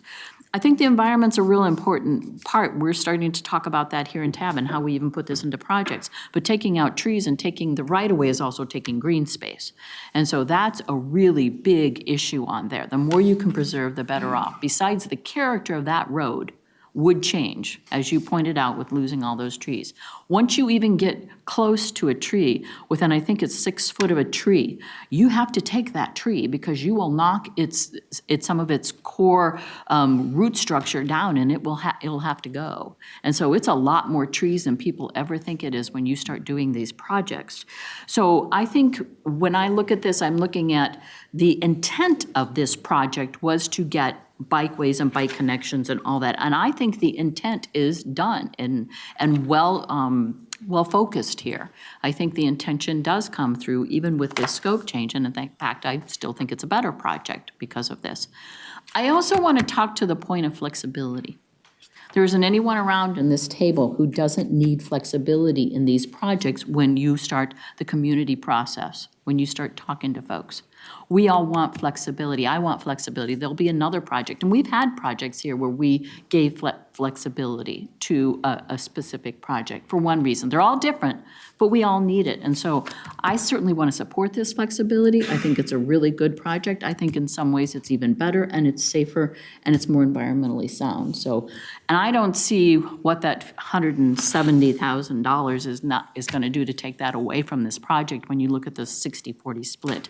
You're looking at a modest-sized city trying to carry off a very large project, and I wouldn't take those funds away from them. Mayor Winchell? Well, I would also speak in support of both measures here. That little pink area right below the park, that was a fire station that I worked out of. I was in the fire department for 27 years in St. Louis Park.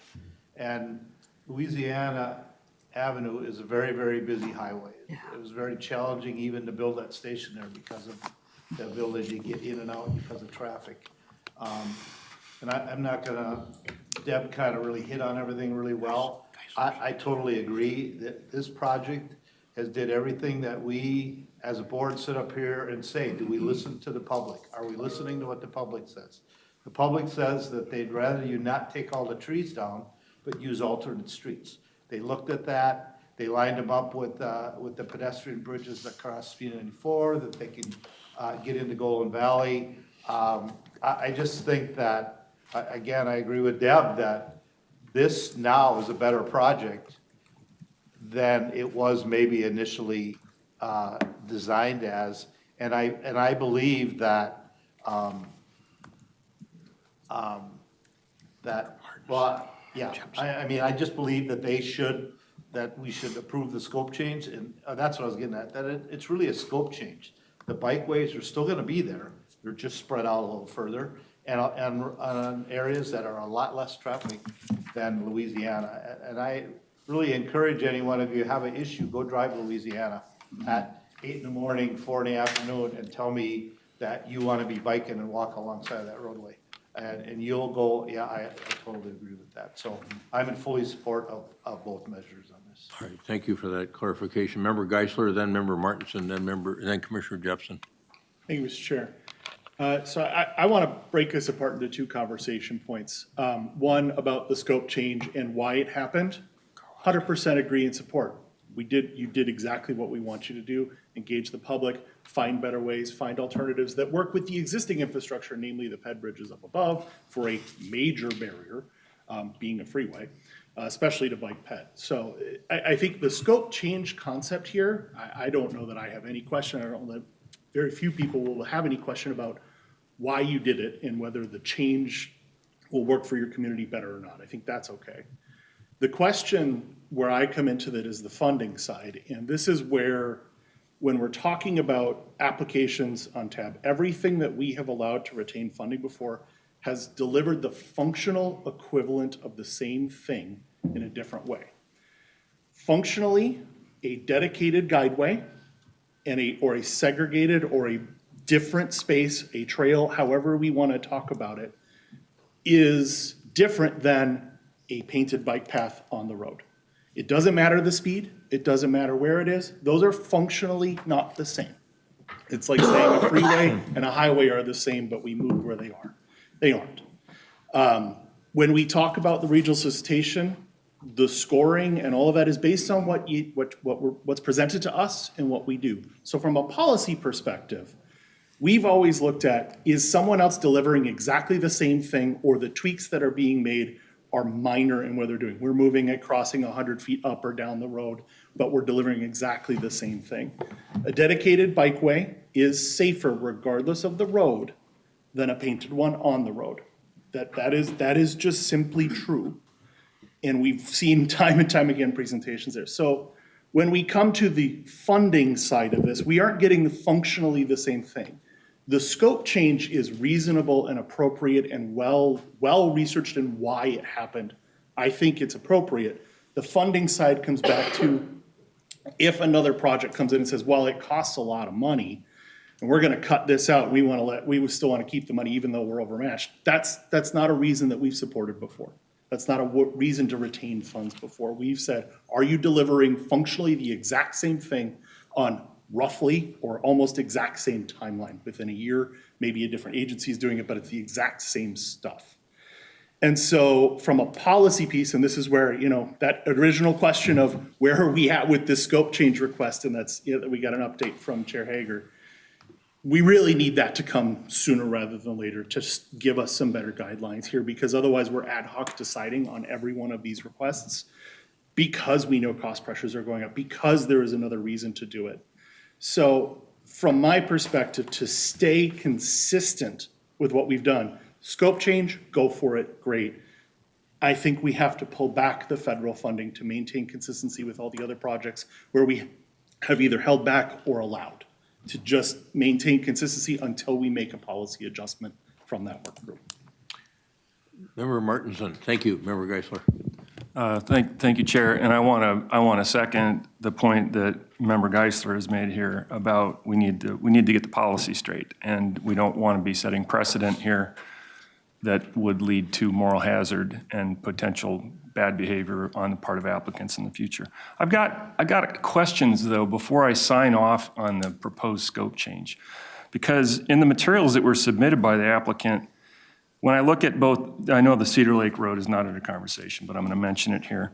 Both the Cedar Lake and Louisiana Avenue, the alternative 2, which included cycle tracks, were rated by the public support at the time that these data were accumulated. Vast majority of people approved those. 58% approved alternative 2 of cycle tracks on Cedar Lake Road, and 50% approved on Louisiana Avenue versus only 20% or 30% of the other alternatives. So something changed. And it's not clear from the materials that we've been presented what that was that changed. So I would like some clarity on that. And I'd also like to make a point to say, as someone that rides year-round, I am the non-motorized rep on TAB. So this is I'm speaking from that role, and as someone that rides sometimes out in this neighborhood, not every day, but sometimes. So if we asked motor vehicle drivers to make the same shift in their route on a permanent basis here, right? Let's imagine that we're not talking about a bike lane here, but we're talking about where we're gonna have car traffic going. And we'd make the car drivers go 4 blocks out of their way one way or the other, on a permanent basis. You'd have a hue and cry. It would be chaos. We would be people throwing stuff at each other, right? Mm-hmm. So, but it's just normal that we ask bikers and peds to always constantly go out of their way, and well, it's just a little inconvenience, and it's just the same. So, no, it's not the same. That's the point that Member Geisler's made about it's not a functional equivalent. It's different. It's a lower quality bike connection because you're making people go out of their way. And the other thing about a bike boulevard like that is that technically a bike boulevard has like 10 official elements. But a lot of municipalities, when they designate something as a bike boulevard, they'll put in one of those 10 elements. Maybe they'll put in signage. Maybe they'll put in a speed bump. Maybe they'll put in a traffic circle. But they almost never implement the full 10 elements of a bike boulevard. And if you're gonna do this, then you're gonna make it a bike boulevard, then I would like to see some evidence that you're actually gonna make it a meaningful bike boulevard. The example that I'll cite is right here in my own home city of St. Paul, where Jefferson Avenue was designated as a bike boulevard. It's a freeway. I hate riding on it because drivers hate having me on it as a bicyclist, but it's a designated bike boulevard. Well, it was. I think we got the city to de-designate it. But so I guess the question is, mostly I'm commenting, but the question I want to come back to is, what changed with the public support? Didn't the public that was engaged here know about the trees? Didn't they know about the right-of-way? Didn't they know about the costs that were involved? And how come the cycle track alternative, which is clearly preferable, separated protected bike lanes, which keep different modes of travel with very different levels of kinetic energy potential separated? You know this as an engineer. Mm-hmm. This is how we avoid crashes. This is how we avoid fatalities. So what changed from the public input that we got here that caused you to come back and propose this alternative change? Well, actually, I would offer there are not just the public input was what we used. So we heard from the public that people came to meetings. We also heard in emails. So what you're seeing here is votes at a public meeting. We heard in emails, we heard in public testimony, we heard from our council that trees were very important. You'll see these are color-coded. So remember I said it was separation, connections, environment. and impacts to private property owners. What you're seeing here is reds, yellows, and greens. So when you look at the recommendation we made for Louisiana, green, green, green, green, yellow. There's a lot more positives with the alternative route. What we heard from the community is save trees. So those are the things that we heard. I agree, we shouldn't have to make bicyclists go out of their way. That is something that I've shared with my council. They are just as important as cars. That is a priority for our community. Connections, when you look at the high-density housing, when you're looking at who is on these bikeways, what is on these bikeways, we are serving more population by having these on these roads. So I have not called it a bike boulevard. It is a share the road. It is consistent with the guidance for, it's on trails and on street, very low volume streets. These are streets that people are biking on today. More people are biking on these than they are in Louisiana, but they're being biked on in both areas. But what we heard from the community is this is the more pleasant route. This is the place where more connections are made. This is where I can get across that barrier. So again, it's really hard in a 4 or 5 page letter to explain that year and a half of community connections, community engagement. Our council has strategic priorities, environment, we're a leader in the environment, and we make a connected community. Those things, every time I have to cut down a tree for a sidewalk, those things are hard. We narrow streets, we do everything we can to preserve trees. And with this decision from the council, this was consistent with our goals, our priorities, and what we heard from the community. Thank you. Any follow-on, Member Martinson? Nope, that's Okay, good. Thank you. all right. Commissioner Jepson, then Member Cashman. Thank you, Mr. Chair, and thank you for your very informative presentation. I know I can feel your passion about this and can understand where you're coming from and where your community is coming from. I am in support of both of these asks, but I do want to caution, I'm in support of this project, both the funding and the extension. Let me say that. But to your comment, I think what I heard from her right at the very beginning is they only had a month of public feedback before they submitted the ask to us in 2022. That's the difference. They hardly, a month of public comment in this world is no time. And then a year and a half, of course it's gonna change. And hearing the airport report, I have a really hard time looking at the timeline with the environmental reports and reviews happening after the report is approved. I know Brooklyn Park is going through a lot of frustrations with their 252 project between 94 and 610 and getting public feedback and environmental studies.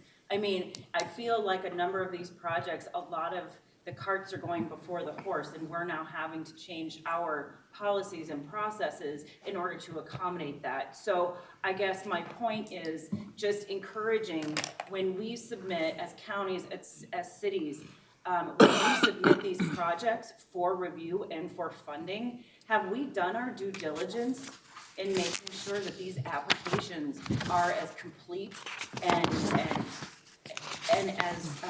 as complete and totally vetted as humanly possible before we ask for these funds? Yes, we have to be flexible, because yes, life is messy, life is gonna change.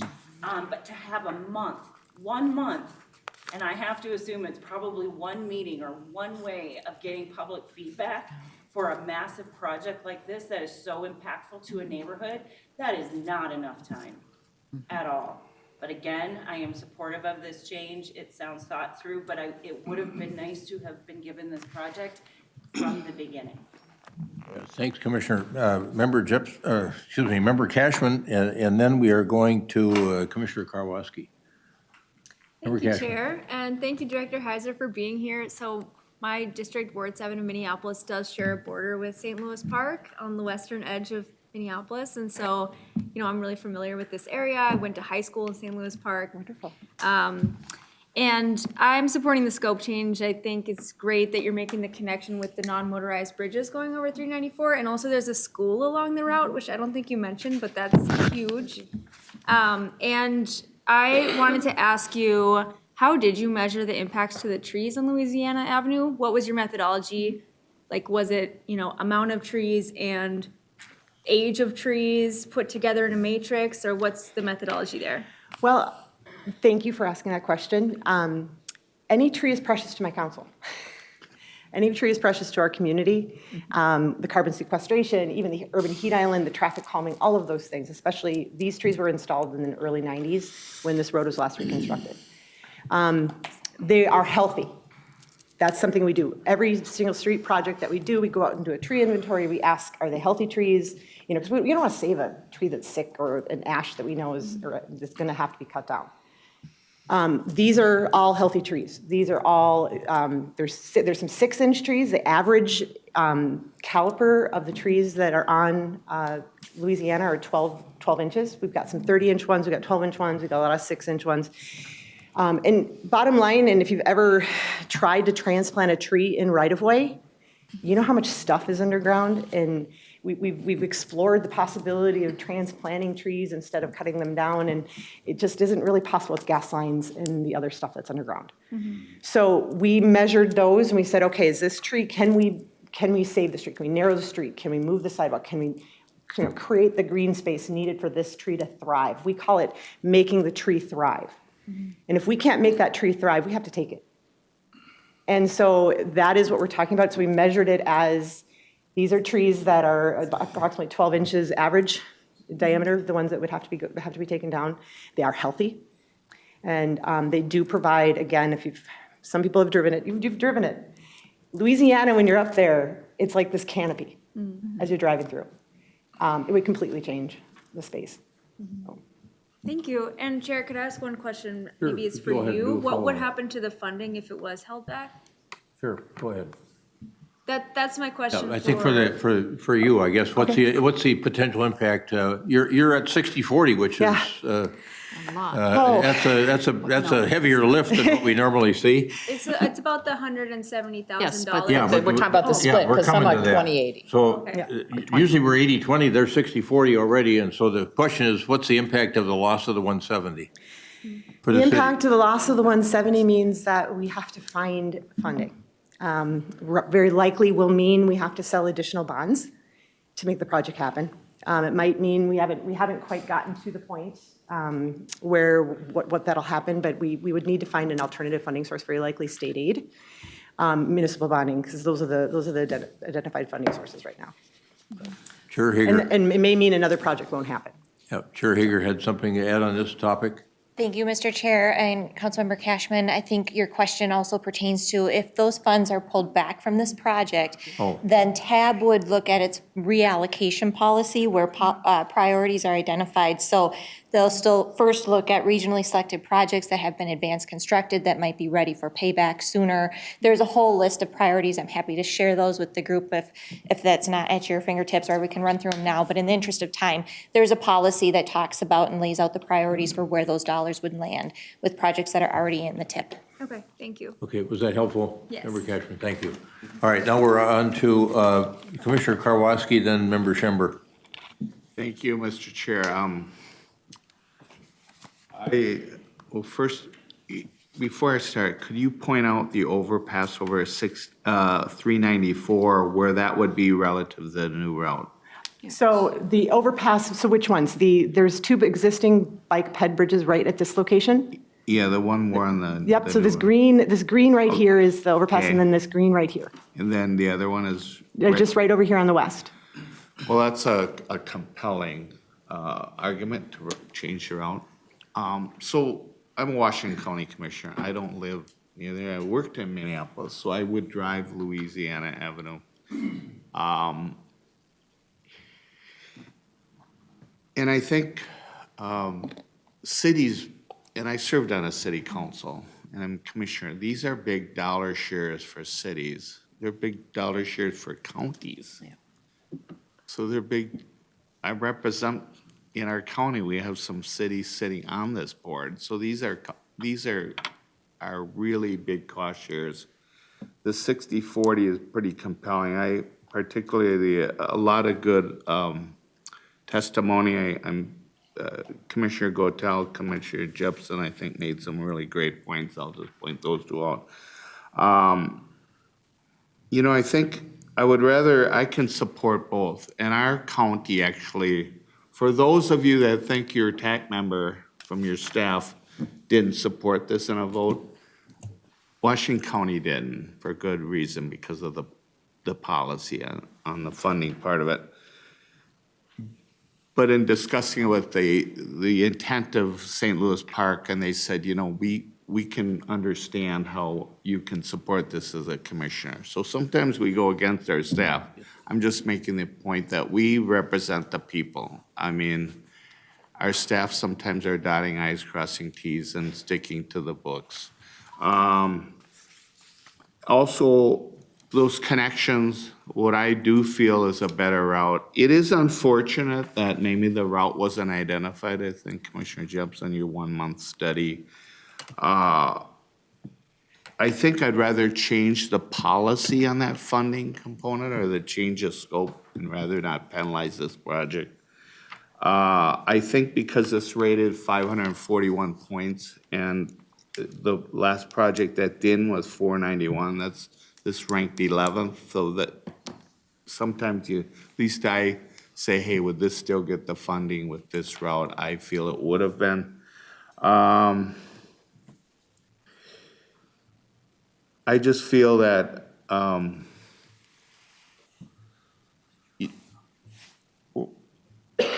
if we want to have trails, they're very difficult. So if we want to have trails, and there are a lot of people on this board really support trails, so do I, but some people really support them. I think we're gonna have to be flexible on change. I think a road is a lot easier to figure out. I think trails sometimes are challenging. I'm just asking people to factor that in. So I can support both, and I'll leave it at that. Thank you. All right, I'm going to go to member, thank you, Commissioner. I'm going to go to member Schember. For those new members that we have here, George Sember is our freight rep, and as I recall, on his 60th birthday, he and his wife rode their bikes across the United States from Washington to... Speaking out of school as a freight rep, but someone who gets on a bike now and again, how will you use the $170,000? I was able to listen in on the TAC, and thank you to staff for sending the TAC tape, so I listened to that period. What would your plan be for the 170? So this is overmatched. Right. Now, when we provided you the cost, the table, we just said the cycle track costs this much. We didn't add to that the fact that, as you see on the map, to create these connections, we have a sidewalk in one place that we have to tear out to create a 10-foot trail. We have to rebuild the trail between these two cul-de-sacs. This is actually a dead-end road, so that's that connection there. We have to build a trail in this location. So we have about $170,000 worth of work, whether it's ADA improvements, bike blades, wayfinding, and those trail improvements. That's construction costs. So of the money, we need, that's part of the construction project cost. What would we use it for? Just for the sidewalks, for being able to build the other components, the trails. As we mentioned, this is not an 80-20 project. This is a 60-40. So we would just use it to build the roadway modernization, to modernize this road, to modernize the arterials. Thank you for that. Just one follow-up. I sense at times we, as a committee, start to get into the world of we know better than the local township or city and we're kind of getting close to that here where St. Louis Park has rightly come up with a better plan than they had before, and I think we need to listen to them. And what I've heard is they're not trying to put the wool over our eyes and capture, they weren't sloppy. They didn't try and do a shell game with the money. They've been very diligent. It's a good project. I'm going to vote yes on both of these. And I appreciate all the explanation. So. Yeah, thanks, Member Schember. And just Elaine did a little bit of sidebar research here. Ms. Heiser, and apparently when you went to your alternative public engagement strategy, where you had a little bit more time, you had over 200 comments within that period of time that helped you sort of recast what you thought was important to do here, so. That was for the, Go ahead, Lane. I mean, I was taking the information that was in their application, that they had significant engagement to get to that alternative that was submitted and had received over 200 comments for the submitted application project. Ms. Heiser? So if I can clarify, if I recall correctly, that section, we were talking about how was the bikeway on Louisiana and Cedar Lake Road brought forward? If I remember right from the application. You're reading the application. Yes, I was reading through the application of the So public what engagement. those were about is having a bikeway on Louisiana, having a bikeway on Cedar Lake Road. At that point, we hadn't determined the type of bikeway. So it was important to have this connection. Those are the comments, if I recall correctly. I'd have to review the report. I don't want to misspeak. All right, we'll let her do that work, that checking. Mike? I mean, I could read what it, I mean, it was several paragraphs. I know, I'll look, yeah. Yeah. Okay. Public surveys have been created to identify the public's priorities and help the city understand what transportation modes residents utilize within the project limits. An interactive typical section creation tool was used to give community opportunity to design their preferred typical section for the corridor, rather than reacting to alternatives provided by a city. A summary of responses expressed by the public is posted on the city's website. The comments received reinforce the needs for pedestrian bikeway facilities along each corridor, consideration of the roundabout for Cedar Lake Road, Louisiana, and addressing safety concerns at 14th Street and Jordan Avenue. These elements are currently being developed into layouts for the public to review. One of the more viable concepts serves as the basis for the layout attached in the application. 7 pop-up events have been scheduled, especially in affordable housing complexes near the project limits. And all engagement activities have been conducted in accordance to NEPA and Title VI regulations. So for clarification, what I meant by that was that we heard that they wanted a bicycle facility, and we started developing layouts. At that time, we didn't know it was going to be 70 trees. At that time, we didn't know it was going to be 38 trees. At that time, we didn't know how many properties were going to be impacted. We heard from them they wanted it in the corridor. They wanted it along Louisiana with those 200 comments. So we had an interactive map at the beginning. So the type of facility, this is what we had as the layout for the application.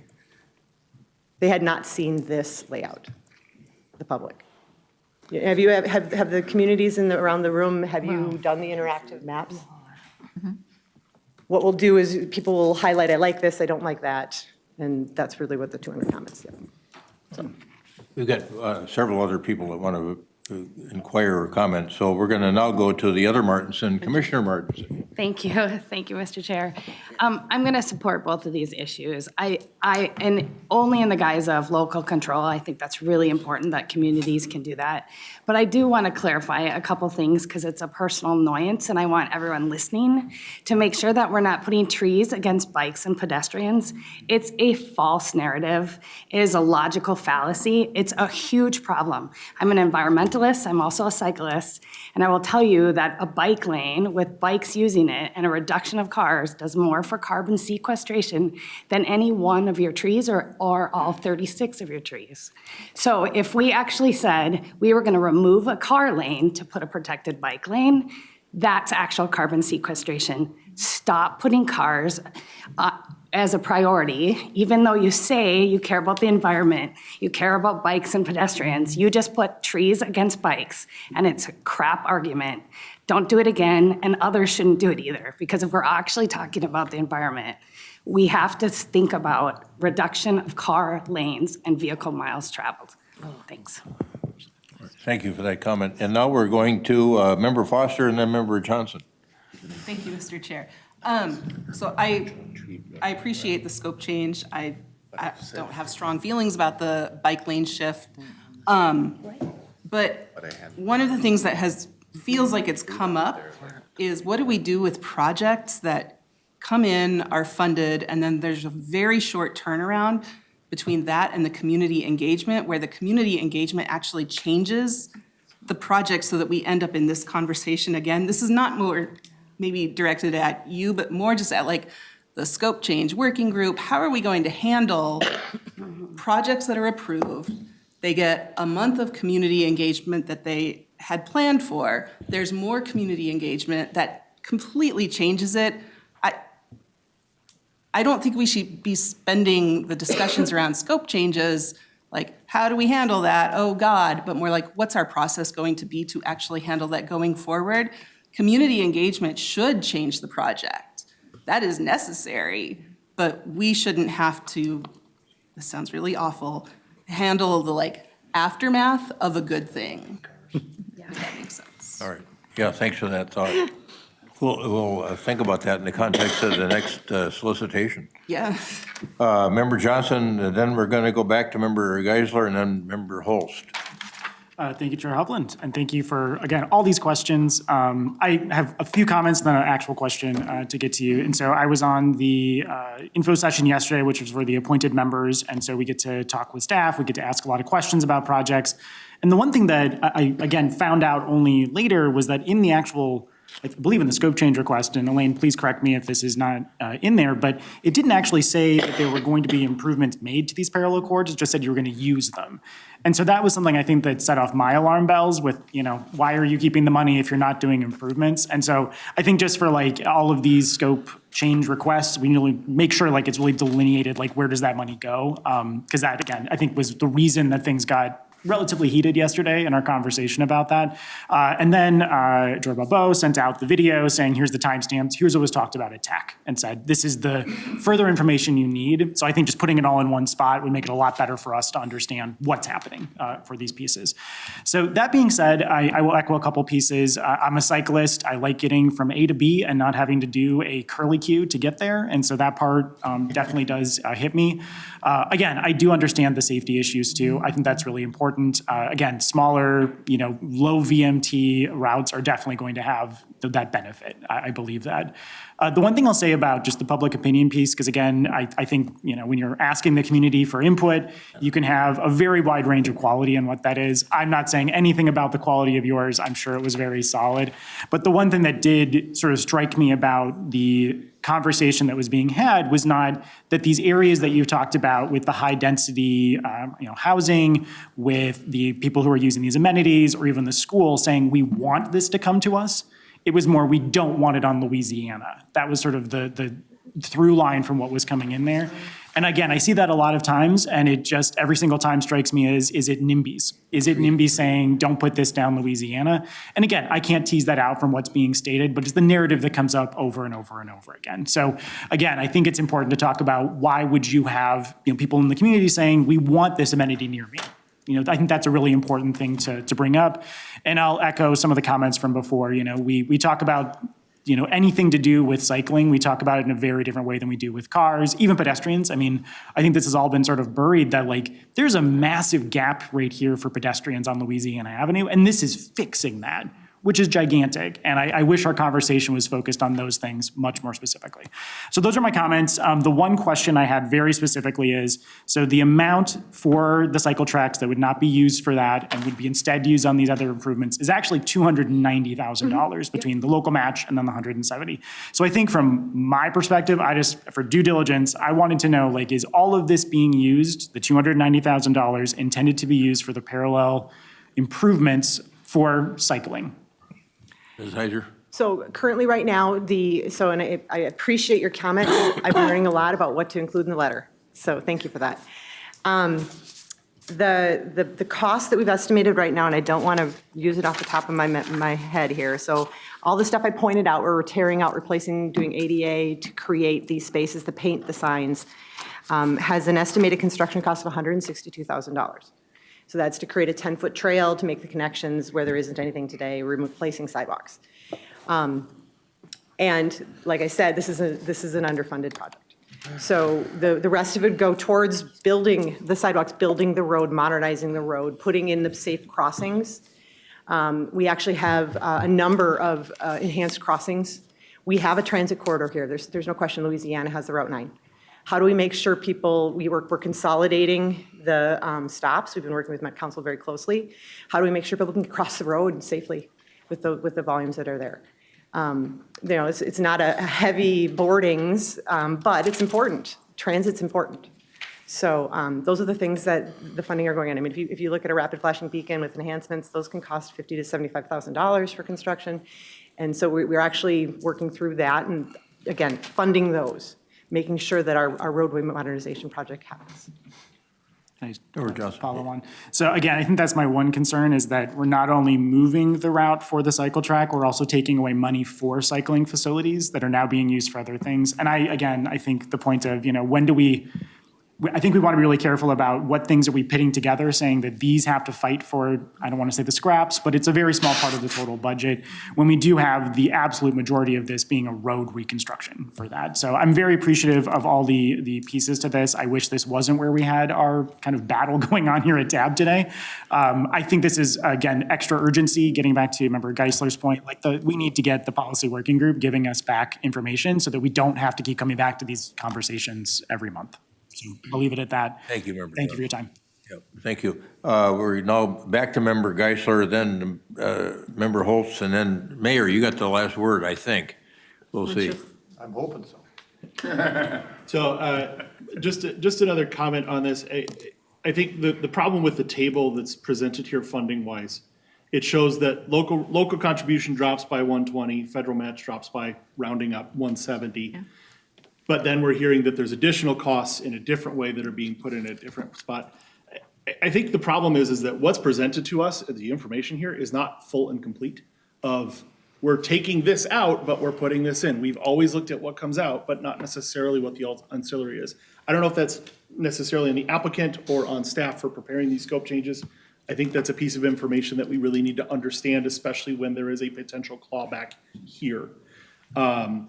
Because if I look at this table math-wise, the city's spending 120 less and getting 170 less. That's only 50, not 170. But hearing that there are other implementations and other costs that would be there, I think that makes it messy. The one piece of policy conversation that I really want to be careful of, however, because there is a couple categories that are frequently overmatched, and that's roads.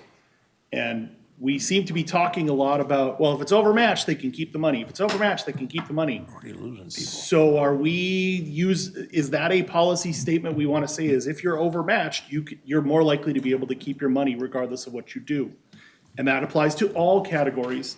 We're talking about one project here, but again, we're setting policy statements because we haven't revised our policy. So that's the only point that I want to bring up of how we're handling that, and it has nothing to do with this project, honestly. It's a policy conversation point. I'm sorry you're in the middle of that. But thank you. Folks, I just want to alert you, it's already 2:30. We're not going to have time for Amy today. She needs an hour. But we've already lost 2 voters, so 2 TAB members. So we got to get this wrapped up. So I'm going to turn to Member Holst, and then Mayor, to the extent you need to make a comment, just be mindful of that. I'm going to make the motion. All right. I'll be short. I recognize we're short on time.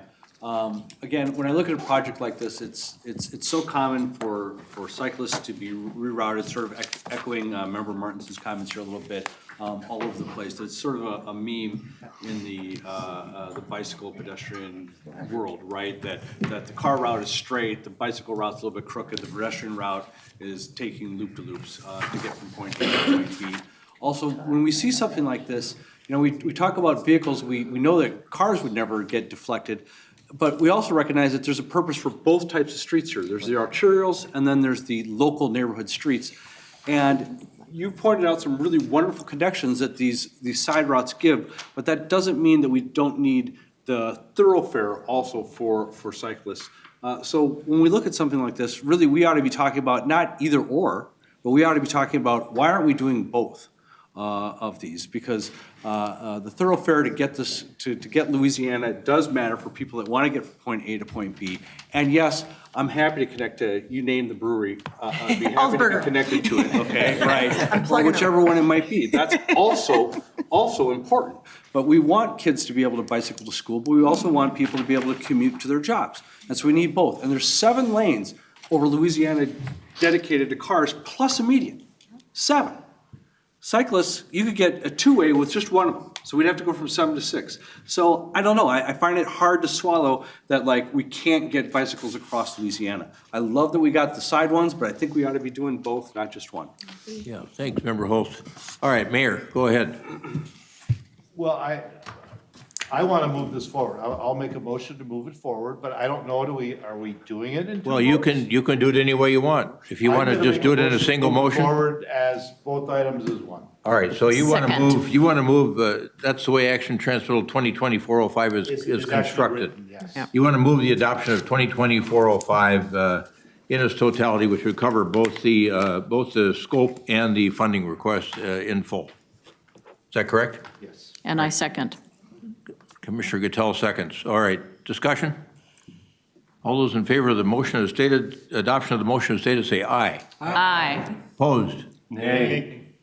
The ayes have it. The motion carries. Action Transmittal 2020-405 is passed. Okay, we got a little more work to do, folks. Bear with us. Thank you for your time. Thank you. Thank you, Ms. Heiser. All right, we've got Oakdale Greenway, and these are going to go fast. Program year extension in Anoka, and something for MnDOT here. So they're going to go quickly, as I said, and there's good reasons for all of these extensions. And Chair Hager, go ahead on 2024-08. Thank you, Which is the Mr. Oakdale Chair. matter, and then I'm going to turn to Commissioner Karwoski. All right, we'll be fast. 2024-08 is a program year extension request for the City of Oakdale's Greenway Avenue North Sidewalk Project. This is consistent with similar program year extension requests that have come through recently. The city has a project, they're coordinating with the Gold Line BRT project. It makes sense to have those construction activities well aligned. They want a one-year extension. We recommend approval. Okay, so the TAC recommended approval unanimously. I think move it 1 year to align with the Gold Line work that's going to be done. Commissioner? I'll make the motion that the Transportation Advisory Board approve Oakdale's requested extension of its Greenway Avenue North Sidewalk Project, SP number 185-236-03, from fiscal year 2024 to fiscal year 2025. As embodied in Action 2024-08? Yes. Yes. Thank you for that. Is there a second? Second. Member Bailey, Mayor Bailey? All right, we got a motion and a second. And any further discussion? All those in favor of adoption of the motion stated, say aye. Aye. Opposed? Carried. Next, we have Anoka County wants to make a bridge improvement first before some other work gets done. So I'll let Chair Hager handle this. 2024-09. Thank you, Mr. Chair. So Anoka County has a bridge, it goes over a rail yard. They want to put non-motorized facilities on top of that bridge, and in looking closer at the bridge, they discovered it needs some rehabilitation. They want to do the rehabilitation before they put the non-motorized facility in place, so they don't have to close it and reopen it. And so they want to realign the work. They're asking for a one-year extension, and TAC unanimously recommends approval of that. Commissioner Jepson? Yes, I would like to move Action Transmittal 2024-09. Thank you. Wind shuttle seconds. Oh, we got a second over here from, That's yeah, I think, thank you. Ms. Petrick, Member Petrick. All right, we've got a motion second on 2024-09. Any further discussion? All those in favor of adoption of 2024-09 as recommended, say aye. Aye. Aye. Oh, I don't know, excuse me. That's a city council compulsion. Opposed? Carried. All right, we're on to the last one, 2024-10, which is MnDOT wanting to add a 1 block long protected bike lane to the scope of its project. It's a HSIP project, no change to the funding. Chair Hager. Thank you, Mr. Chair. This one is a little unique. So a scope change request for MnDOT's Trunk Highway 65 Safety and Bikeway Project. MnDOT's asking for the scope change to include the protected bike lanes along Trunk Highway 65. It's also known as Central Avenue between 2nd Street in downtown Minneapolis and Washington Avenue. Washington Avenue is where that bikeway would make a connection to an existing protected bikeway facility along Washington Avenue. It's unique because MnDOT is requesting the scope change with the intention of using their HSIP funding that they were awarded with this project. So normally when we add scope, we're adding local funding to cover that scope. But the rationale is that this was always always intended to be part of this project. The paperwork behind the application shows that was their intention, but that application got written up itself without this element explicitly included. And so they're asking for the scope change so that they can do really what needs to be done to make it a complete project. TAC unanimously recommends approving this scope change item. Member Martinson. Thank you, Chair. I'd like to move the recommended motion that the Transportation Advisory Board approve MnDOT scope change request to add protected bike lanes at Trunk Highway 65 between 2nd Street and Washington Avenue as in item 2024-10. Thank you for that motion. Is there a second? Foster. Second, Foster. Further discussion? All those in favor of adoption of the motion on 2024-10 as stated, say aye. Aye. Opposed? Carried. Great conversation today. Amy, sorry. Yeah, you're on in April. Anything you want to add for the good of the order here? Well, I'm going to give you all a homework assignment, Mr. Chair. We posted the presentation kind of late, and I apologize for that. It's long, it's detailed, a lot of numbers for you to review. So it would be helpful if you reviewed it ahead of time, and more specifically, if you want to send me any questions or call me, and then I can't come back until April, but I can be here and I can address questions more specifically at that time too. This was Commissioner Ulrich's idea. Do you want everything filtered through him? Everybody contact him? Yes, we're calling it the Commissioner Ulrich Memorial Presentation. Sorry. All right. Thanks, Amy. All right. Anybody else for the good of the order? Great tab meeting today, everybody. Thanks. We stand adjourned.